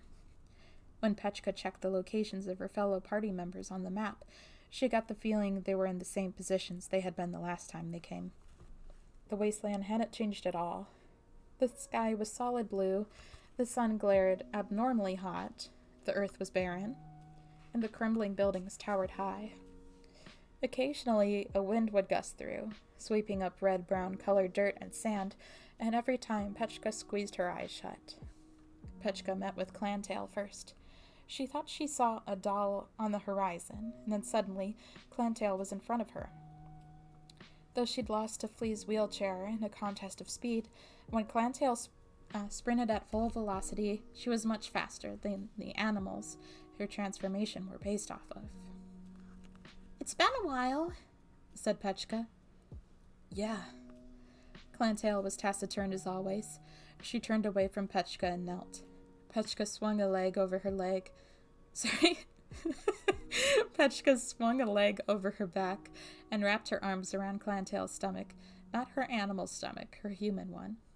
She recalled when they had first met, when she'd been bundled up in the spider silk, trembling, and slung over Clantail's back. Back then, Clantail had seemed like a monster that had scared the wits out of her. But now that they were fighting dragons, Petchka was used to it. It was interesting how the animal part she sat on and the human part she gripped with her arms had different body temperatures. "Clantail? Hmm? Your human and animal parts are different temperatures, huh?" Clantail didn't reply. When Petchka tilted around to look at her face, she found it was stiff, her cheeks pink. Maybe she'd made Clantail angry? Just being more familiar with her didn't mean Petchka could be so cheeky with her. She was flustered and about to apologize when Clantail suddenly jumped. Petchka lost her balance and clung on tight, and when she looked behind them, she saw a big rock. They must have jumped over that. She'd nearly been shaken off, though that might have been a coincidence. Maybe she had made Clantail angry after all. Petchka began. "Thank you for giving me a ride every time when we meet up." No. Clantail's voice became quieter. "Thank you for making food all the time." She spoke so quietly, the sound of her hooves drowned out her voice, but Petchka still managed to catch that somehow. Did that appreciation mean Clantail wasn't mad? Clantail lifted her spear, pointing ahead. "Over there." Someone was waving. It was Nonaka Miyokata. She was with the dragon she'd made her friend last time. "Ha ha ha! At last the time has come. Long time no see." Nonaka took Clantail's hand and shook it, and then shook Petchka so vigorously that she dragged her off Clantail's back. Even when she was down, Nonaka didn't let go of her hand, swinging her around and spinning in a circle. "I'm so excited!" Nonaka was clearly giddy, and when she'd done swinging Petchka every which way, finally let go. She'd gotten herself so worked up, her shoulders were heaving. Her dragon was watching her with concern. "Oh, I got a little too excited. Pooh." "Are you all right?" asked Petchka. I'm fine, no probleme. Come on, let's go. If we dawdle even a little, that obnoxious doll girl will start whining." The three of them all started running in the direction of Rionetta's icon. Even as they ran, Nonoko occasionally laughed, fooled around, and played with her dragon. She was making a deliberate attempt to act more cheerful. Petchka was too. Clantail had always been the quiet type, but now she was smiling at Nonoko's antics. The way things had ended during their last session, there was no way they could start things off on a merry note this time. But now they were all putting on this enthusiastic act. It was like they were hoping that if they acted as if this were a little joke, then maybe it really would turn into just a joke. While dark thoughts gripped Petchka, they reached Rionetta. Her arms were folded, and she was steadily tapping on her forearm with her index finger. "You're late." She was the only one not trying to hide her bad mood. "Why have you made me wait so long?" I would very much appreciate if you could explain just what you were up to that required such dawdling." "See?" cawed Nonoko. "Just like I said, hein? She'd still be whining even if we came at Mach 1 speed." Oh, what was that? Speaking poorly of me behind my back? What fabulous adaptive capability you have. I'm quite impressed by your mastery of Japanese culture. I was just speaking objective fact. If fact Countess talking behind someone's back, then you're the one with the problem, eh? You can never keep your mouth shut. Oh, then I shall try to do better. They were already at it with no signs of tiring. Clientele didn't say anything. She just turned away from them and galloped off to the wasteland town. Still gripping and sniping at each other, Rionetta and Nonoko ran after her, while the dragon flew along behind them. Petchka was about to follow, but then she suddenly stopped. She sniffed. Sniff, sniff. And 2 more sniffs. She could smell something. It was faint, but there was a floral scent in the air, something that seemed incongruous in the wasteland. Not a rare flower. She had to say it was common. Yes, this flower was... Petchka, you'll get behind. She was jerked back to reality. Looking off, she could see that the other girls and the dragon had come to a halt in the distance and were turned back toward her. Nonoko Miyakata's hands were cupped around her mouth, but she still was so far away, Petchka could only catch bits of what she was saying. Flustered, Petchka dashed off. They went that way! 1 red, 1 green. Rionetta said, luring the enemy dragons in as Clientele raced past to strike each with her spear. There was the crackle and flash of a lightning strike, burning the red dragon black before it collided with a cliff. They were still hunting dragons in the subterranean area. They'd done this so many times already, they'd generally come to grips with the creature's attack patterns. They were now able to grind effectively, and they used up very little of the recovery medicine Petchka carried. Just as Rionetta had said before the last logout, the lack of Trina Mouse's obstruction made a big difference. Their worries that Melville or Lapis Lazuli would be keeping watch even with Trina Mouse gone were unfounded. They were able to move freely between hunting grounds. Detect Bell's team had been occupying the dragon treasury, so they went on killing all 3 colors one after another to grind for the items and magical candy. I'd like to get a newer weapon, said Rionetta, if you don't mind. Our current weapons are decent enough against dragons, but there is the future to consider. Whatever you buy at the subterranean shop is also expensive. It's quite the concern. Can we roll some more art? asked Nonoko. Also, if there are any weapons or armor Mon Bébé can equip, I'd like to buy them. Petchka chimed in too. If you had the first aid kit item, you can put a dozen recovery medicines inside. I'd like to be able to carry more of those around.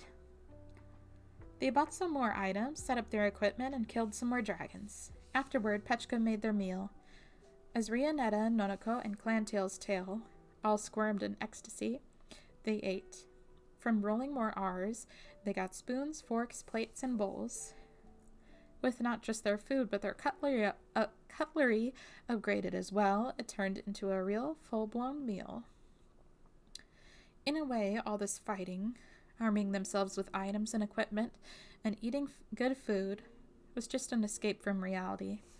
They had to keep moving, keep running, or they would surely lose their minds. Trina's unwarranted death was more than enough reason for them to give up on the game. But even so, right now they had no choice but to continue playing. They could only close their eyes to the inconceivable results that could fall upon them at any time and make themselves believe that it wouldn't happen anymore. That they just had to keep moving. They explored every inch of the subterranean area map and searched for hints. The underground region was big enough to span the entirety of the wasteland and the grasslands areas. And there were a lot of places to investigate. Doing that while also hunting dragons made progress slow and stalling.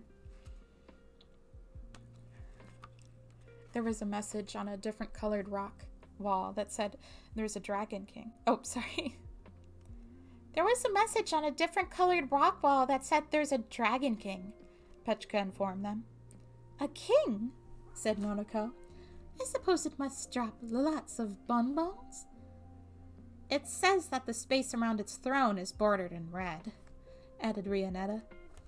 As was clear from the fact that they hadn't managed even one area on Lock Quest, this party was not good at solving puzzles.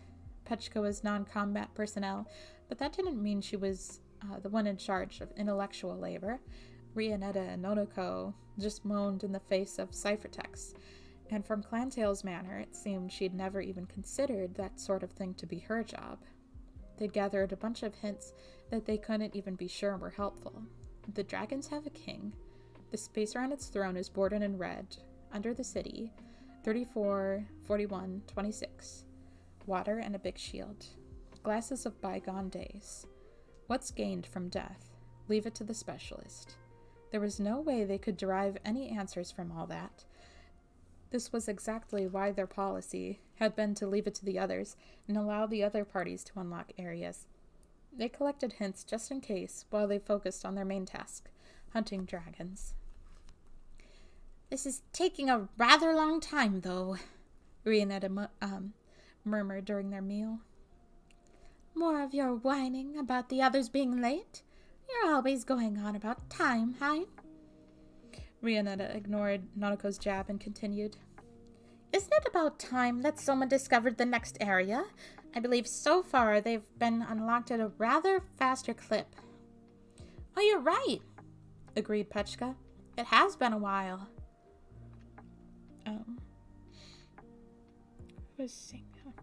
I don't want to linger so long in such a damp, dark place. How thoughtless of them.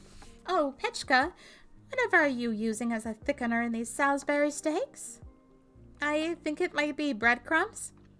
Simply brilliant, Rianetta said. Now that you mention it, it has been a long time, Nonoko said. Numpties like you never do understand unless it's spelled out for them, Excusez-moi.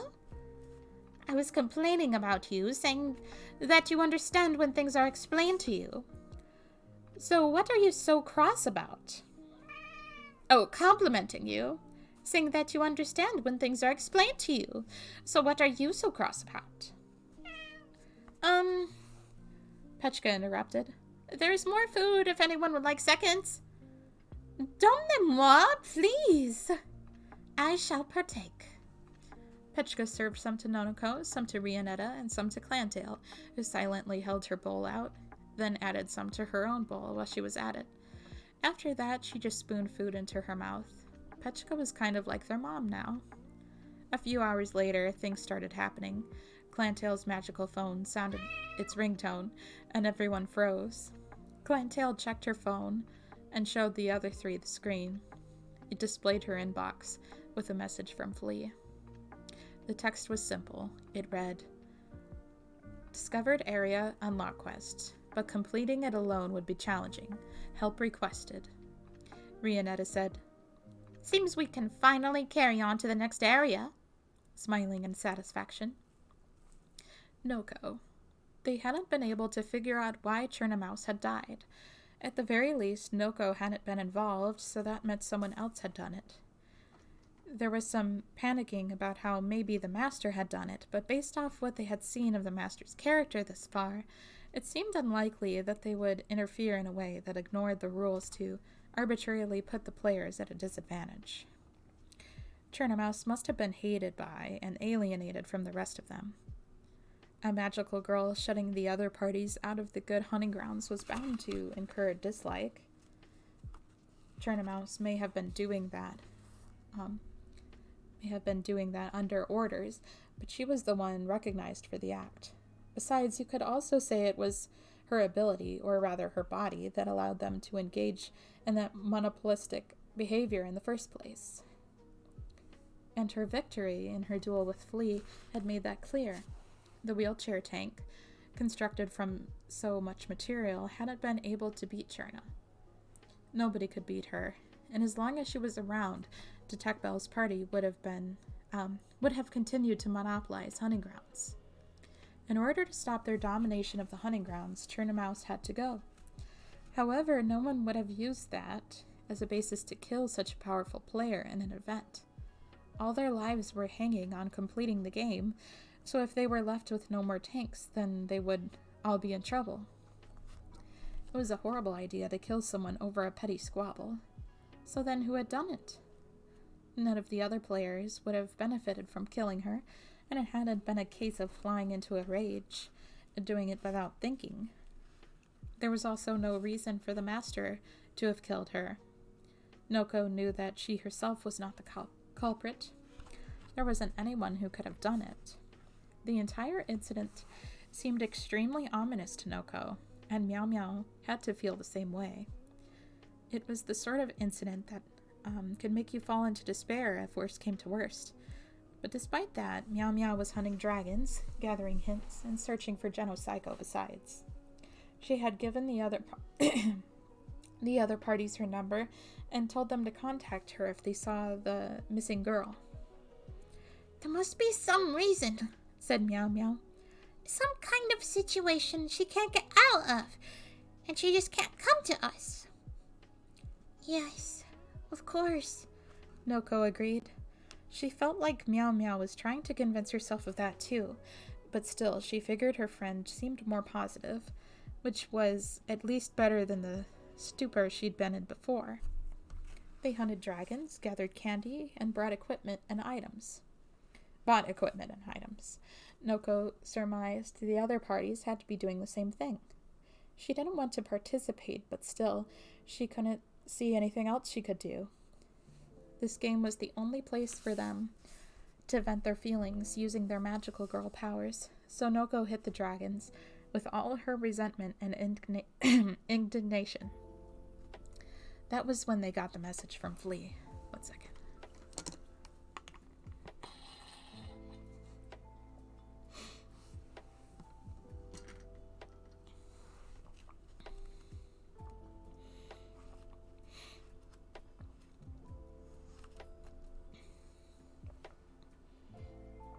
Discovered area unlock quest. But completing it alone would be challenging. Help requested.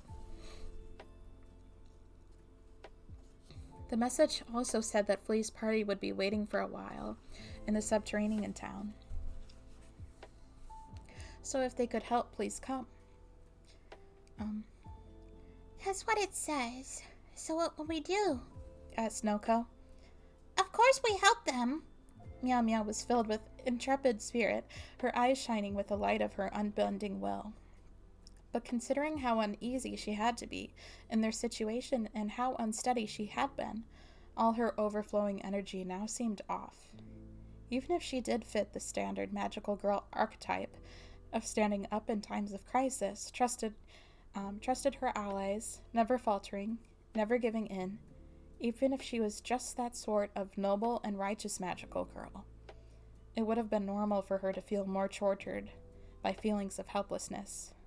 Did Meow Meow know something? Before she'd snap out of her daze, she'd been muttering to herself. Did she have some knowledge that enabled her to face all this? The town in the subterranean area looked pretty similar to the other towns. The old buildings were made of stone. There was no one in the streets and no one living there. There were windows, but no glass panes. All the messages in the shop were pure pleasantry. If there was any difference at all, it was that it was far more humid here, with a moldy smell on top of that. This was something Noko could say of the subterranean area as a whole, and she wouldn't want to live there. There were a number of magical girls at the meetup spot.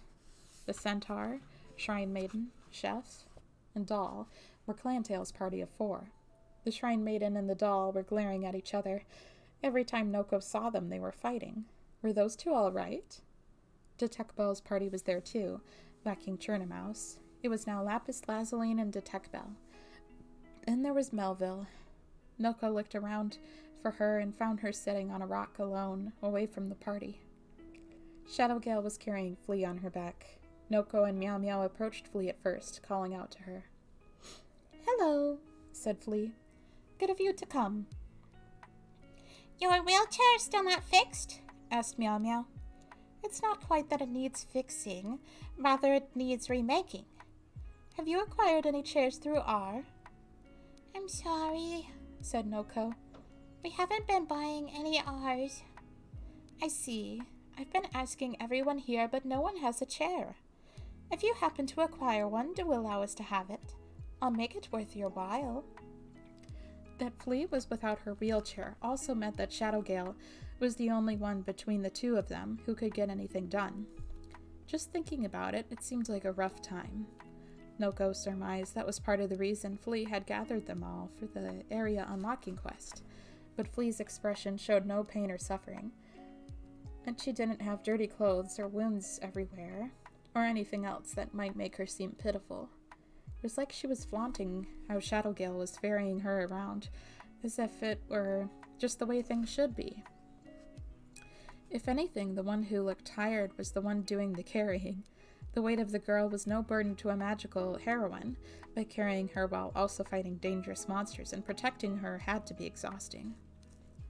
Now then, it seems everyone is here, Flea announced. All the magical girls, aside from Genosaiko Yumonoshima, were gathered at the entrance of the subterranean town. Flea looked around, eyeing each and every one of them in turn, until finally she nodded toward Noko. Well then, follow me. I'll explain this area unlock quest. On Flea's orders, Shadowgale set off at a walk, and they all followed. The subterranean area was basically a cave. The walls were made of hard, angular rocks. It was damp, and many places were wet from the water dripping from above. If you were careless, you might slip, so Noko took firm steps. She could hear the sound of all their shoes tapping as they walked. With such a big crowd, the drumming was pretty loud. There was one magical girl who didn't wear any, Clamtail, but her hooves were louder than footwear. What's more, compared with the wasteland, grasslands, and mountains, the path was narrow, and they couldn't walk abreast. They were forced to make their way along in a single file. From her position as second to last, Noko peered up at the front. It was a continuous view of magical girls' backs. They all looked entirely defenseless. Weren't they thinking about how one of them had malicious intent and might attack them from behind? Or was that actually on their minds, and that was why they were exposing their backs, as an attempt to lure that person out? They walked on for a while until the march stopped. Flea called out, Sorry. Ahead is the pathway leading to the stage of the area unlock quest. An extremely dangerous enemy will be present there. Everyone, stay on guard.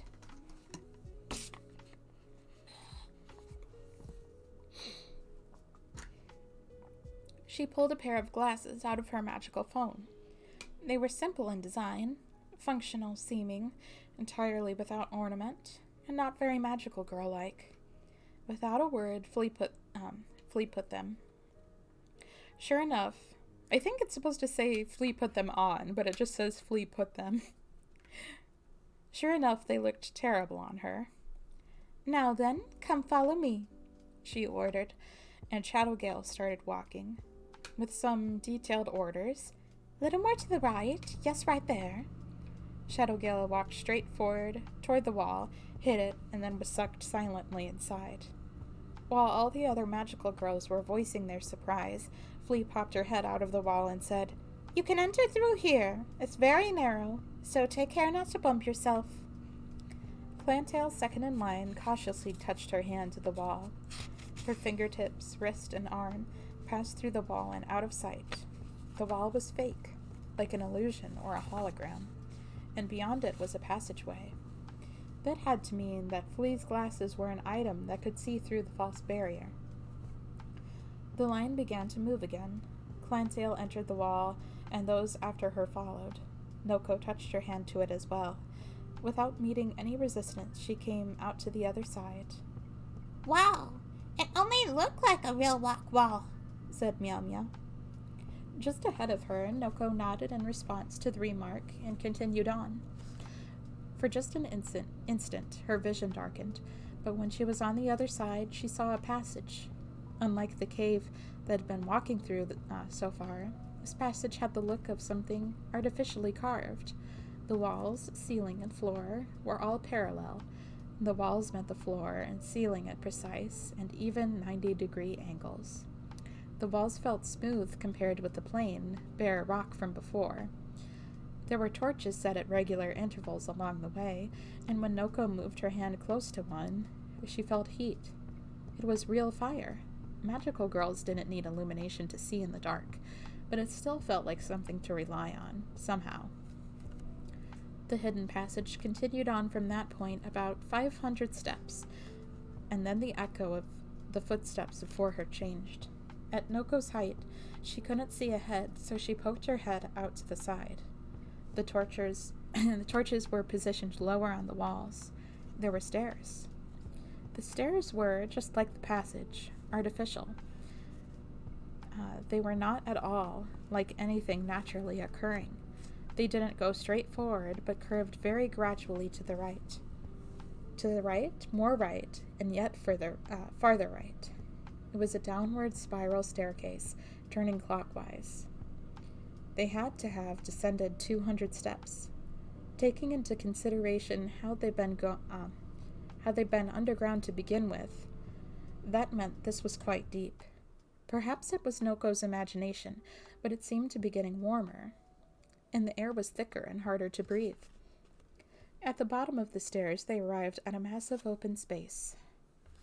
It was even bigger than the dragon spawn locations in the subterranean area, more than 2 or 3 times greater, perhaps.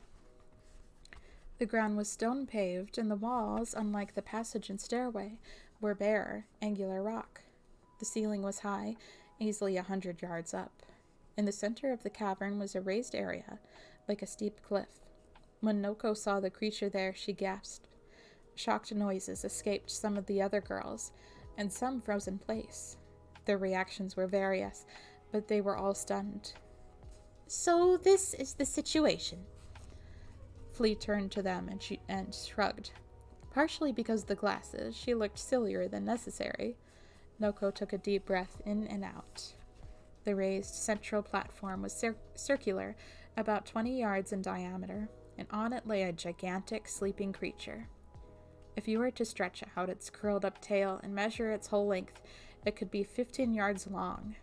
Every single one of its scales was so large, shining with red metallic luster, that Noko could pick them all out from where they stood. Even with its mouth closed, its fangs were visible from the outside. They were so big and long, and from what she could see, sharp. Its wings were appropriately large for its size, but there was no way such a massive body could fly in the sky.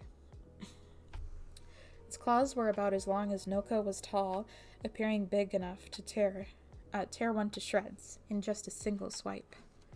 This dragon was massive. Compared with this, the creatures they'd been hunting in the subterranean area were pretenders. It was larger, but also more dragon-like. It opened its eyes wide and looked toward them. Its pupils were long, vertical, and narrow. In its gaze and bearing, Noko could sense its hostility and lethal intent. Her legs trembled. You see that red line there? Flea pointed. When Noko looked, she saw a red line running about maybe 30 yards from the dragon. It surrounded the creature's position at an even distance.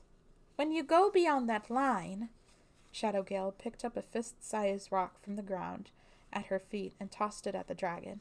Instantly, the dragon opened its sizable maw, showing them its rows of exposed, carnivorous fangs. There was a red glow in the depths of its throat, and then a great fireball burst out, hitting the rock and swallowing it up as it continued to shoot toward them. Noko jumped to the side, while some of the others threw themselves to the ground, and others raised their shields. But the fireball didn't pass the red line. It just vanished in midair. Still on the ground, they all breathed deep sighs. The rock hadn't been burned to ash. It was entirely gone. This is how it attacks, explained Flea. Fortunately, its attacks don't pass the red line. Noko wasn't the only one thinking. So then tell us that first. The glares needling Flea spoke more eloquently than words. Take a look over there, too. Flea pointed toward the rope ladder that hung above the dragon. It went up to the ceiling, where there was a hole just barely big enough for one person to get through. The hints we've gathered indicate that hole is the gate to the next area. And in order to get there, Flea's finger lowered to point to the dragon, it seems we'll have to eliminate our dragon friend doing his best over here. There's no way we can beat that! Rionetta yelled hysterically. Did you see that? If something like that hits us, we'll end up as black smudges. And that colossal size, those clearly hardened scales. Punch and kick at that all you like. Our attacks aren't going to do a bloody thing. Detective Bell muttered painfully. If Jerna were here... Why talk of people who are gone? Snapped Rionetta. Everyone here is done for. Scoopy. That's not certain at all, said Flea. It seems the road to completion has been prepared for us, after a fashion. Her magical phone in hand, Flea swiped the screen. Everyone, boot up your monster encyclopedias. This creature's data is listed there. Opening up the monster encyclopedia, Noko found the data there. It was called the Great Dragon, a simple name without any sort of pretension or attempt at wit. Though it was listed in the encyclopedia, most of the entry was question marks. Its methods of attack, drop items, etc., were all hidden. I suppose this is what they call a mid-game boss, commented Flea. Most of its information is hidden, but some parts are displayed. The name of the monster, its spawn point, and that its element was fire. Those things weren't hidden. Its element is fire, so if we equip water charms, we'll be able to increase our damage dealt as well as reduce damage taken. Well, taking a direct hit would still mean instant death, though. So then what point is there to that? Rionetta demanded. If you take a direct hit. If you're equipped with a water charm and guarding your front with a shield +5, you'll avoid instant death. You'll suffer some burns, but you'll survive it. Shadowgale nodded. She must have experimented with this herself. Flea continued. And then there's this. She pulled a blade out of her magical phone. The small dagger seemed easy to wield, though it had a fairly low attack power. The Dragon Killer. It deals exactly high damage to dragon-type monsters. The item encyclopedia explains that one strike with this weapon will kill it. We went through some trouble to acquire this, but that's irrelevant now. Flea then added, Also, Meow Meow. What? What exactly is the range of your talismans? If you were to attack with a building, even a dragon wouldn't go unscathed. Meow Meow frowned a little. She might have been remembering crushing the samurai girl with that building. I just throw talisman, so I have to get really close. Yes, of course. Then we just have to attack from 2 angles. The dragon killer from the right, and you from the left, Meow Meow. Then if either reaches the dragon, it's victory for us.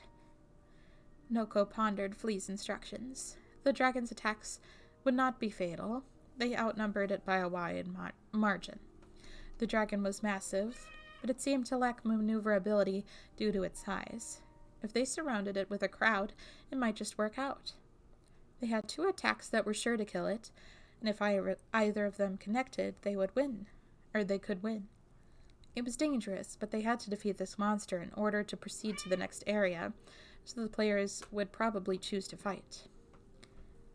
Can I ask one thing? Glantail raised her right hand. Water charms aside, we don't have enough shield +5 for everyone. I'm the only one in our party who has one. Our party doesn't have any shield +5 either, said Lazaline. Shields and stuff are heavy. We only have shield +5, said Meow Meow. Oh, we only have 1 shield +5. That's fine. We have extras. Flea raised up her own magical phone. I won't be stingy and say I'll just lend them to you. I relinquish these free of charge. That's quite kind of you, said Rionetta. Can we assume there's some condition? I want the area unlock reward, said Flea.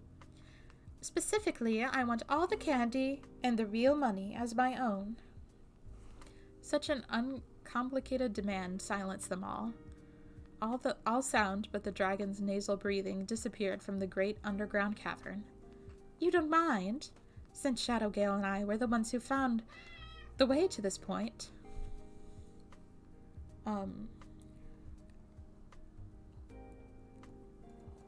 It's kind of hard to tell who's all talking here. It's asking too much. The real money is 1,000,000 yen, isn't it? That's quite a sum. This is Flea. The real money is 1,000,000 yen, isn't it? That's quite a sum. The greedy will die first, you know. No matter how you look at it, taking all the bonbons is a huge ripoff. Maybe tone it down a little. Complaints leaped from each mouth, and Flea pouted in disapproval. The area would be unlocked.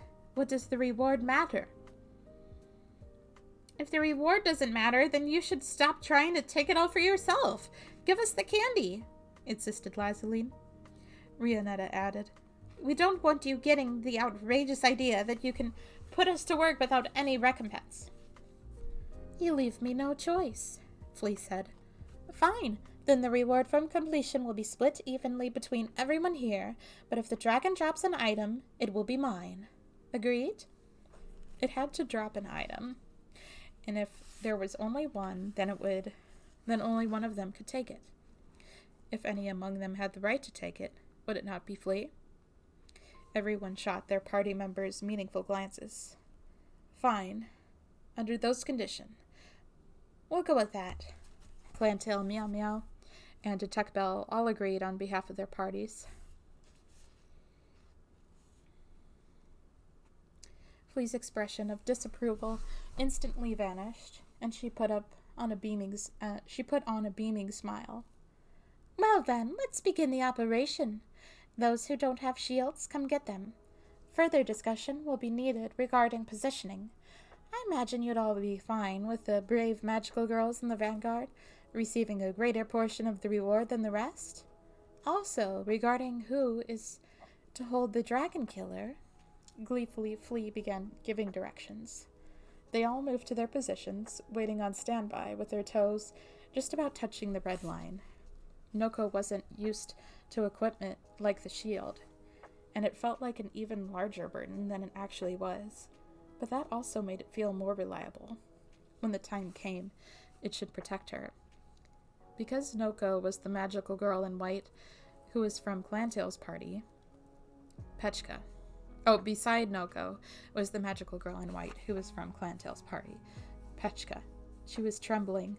Perhaps Noko was somehow fated to end up with this girl, as she was always nearby at times like these for some reason.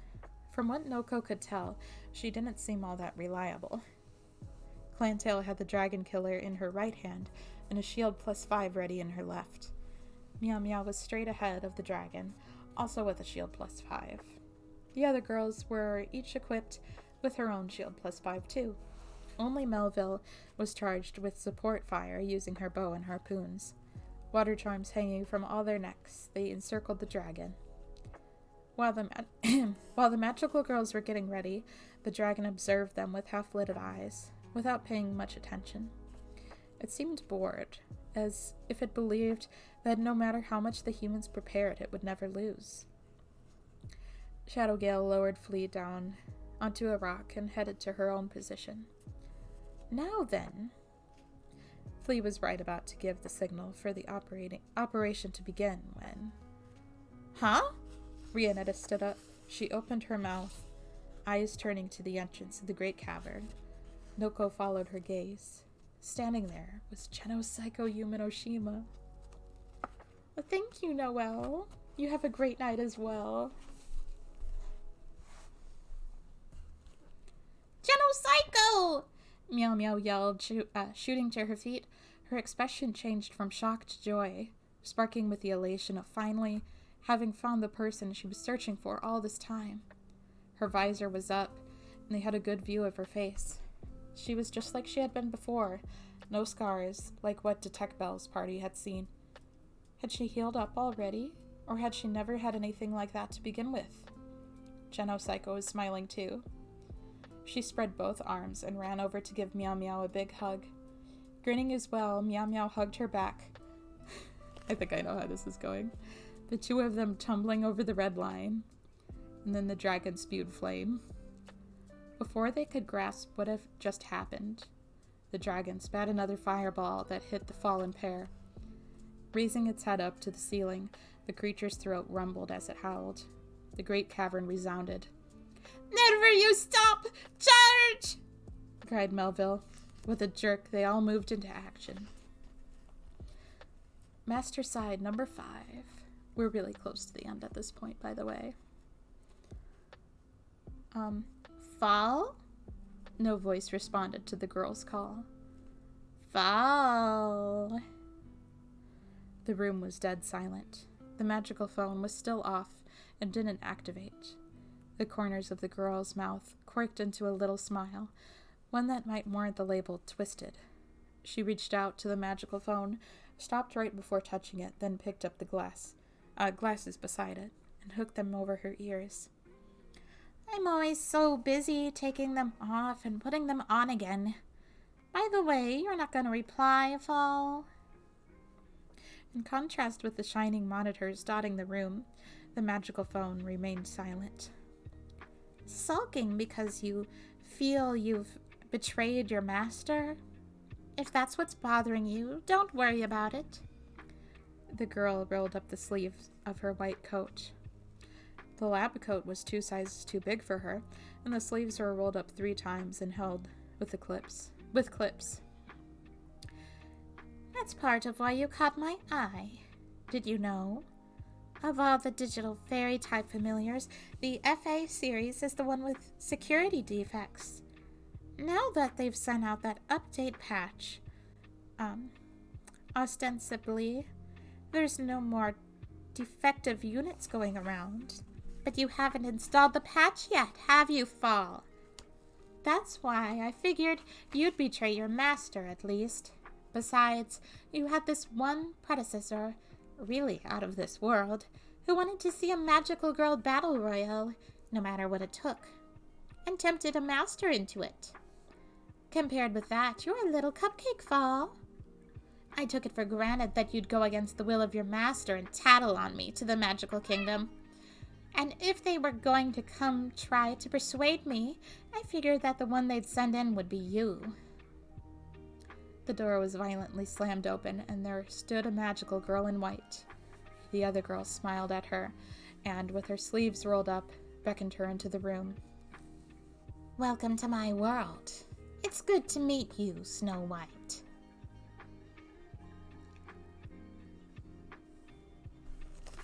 Afterward. Magical girls again today, and my bowl of rice is delicious. It's been a long time. I'm Asari Ando. This time the story is separated into 2 parts. I thought that only the second part would get an afterword, but right now I'm writing an afterword for the first part. As Mura-san, my editor, said, I definitely never said anything like that, so maybe I dreamed it because I wanted it to be true. In S. Mura-san's own words, just scribble off something in the next hour. Presently, an hour and a half has passed since I received that call. What should I write? I love magical girls. No, maybe I shouldn't go with that. Nobody wants me to go on about Majoko Daisaku-sen bondage stuff. Now that I think of it, once, for my elementary school graduation essay, I didn't have anything to write, so I filled up the lines with game passwords. I will endeavor to fill this with meaningful words, to show that I have grown a little bit since elementary school at least.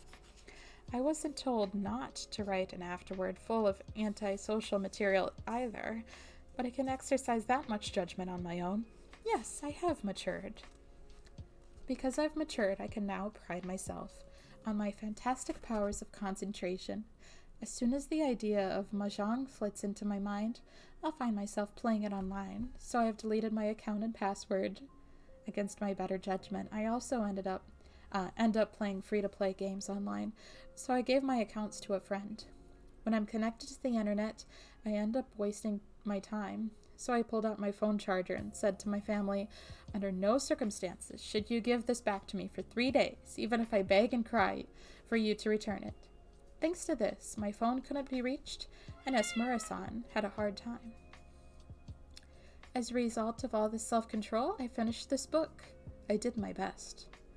The previous book was set in a city where the magical girls did their work, or were killed before they could do their work. But in this book, they're killing and being killed inside a game.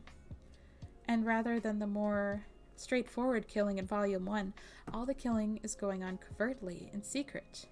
This sort of secret killing is nice too, isn't it? I say, complimenting my own book.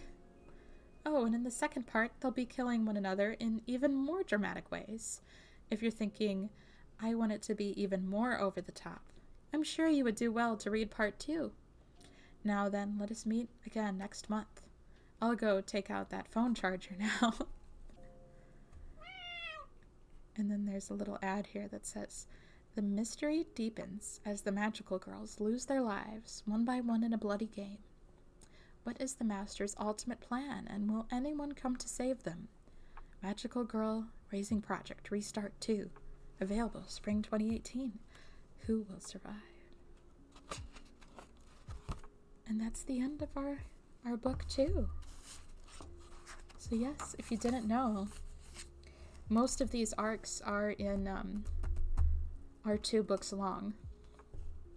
Arc 1 was only 1 book long, and since then they decided to make the arcs 2 books long. I think all of them are 2 books long, but then there's also some like bonus stories. Like I know book 2 is like 15 mini stories featuring characters from the first 2 arcs, just doing fun little non-violent things, I think. Fun little side story stuff. And I'm pretty sure from this point forward, almost all of the arcs are 2 books long. So we will pick up this story with book 3. If you don't know, I do these, or we all participate, most of us participate, but I host these streams every 3rd stream of mine. I'm excited to start book 3. Scooper is licking the computer. I almost lost my train of thought. In fact, I did lose my train of thought. Oh, I guess I'd just like to say again that I'm excited to read book 4 and 5 soon on our own time. And come up with, like, what we want the characters to sound like and everything for when we would read those on stream eventually one day. Or I should say for book 5. Book 4, we already are familiar with those characters then. I will read Maluka 00, who looks like she's playing some Assassin's Creed. And my next stream, I'm not streaming this week. My next stream, the following week, I think I'm doing more Sonic Frontiers, 100%ing. Either that or leading the Obake Bale with our friends. But probably the Sonic Frontiers. I'm looking forward to playing more of that. And I will go over our schedule for this week really quick. We'll post it tomorrow. But Monday night, I think at our usual 10 p.m., Cuddle is going to be playing more Spire 2, original and reignited, and should be able to finish it as well. Wait, maybe I should switch to this scene and also maybe rotate myself. There we go.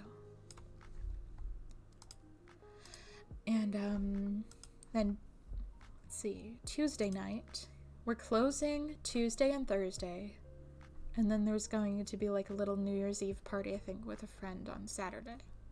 So if we're going to, we figured if we're going to do our usual 5 streams a week, we would have to do one very late stream, and it would be a shorter one. So Q we're thinking Q will do a couple hours stream on Tuesday night, probably at 1 a.m. Tuesday night / Wednesday morning, doing some more Splatoon, because we figured that would probably only take about a couple hours to finish up anyway.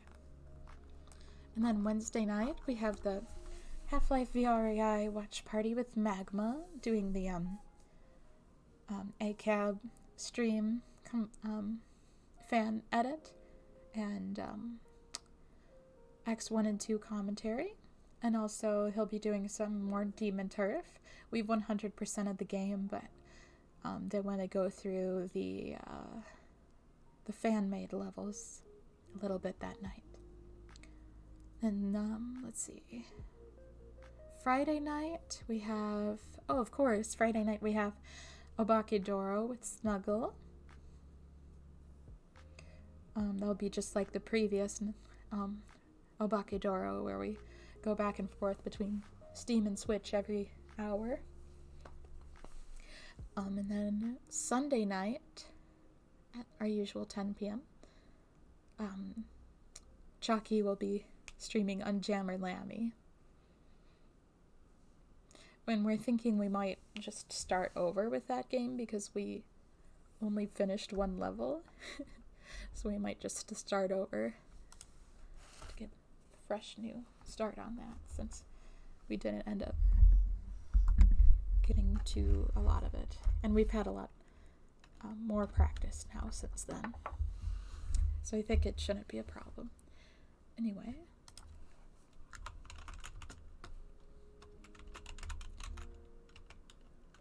Going to Ray and Maluka.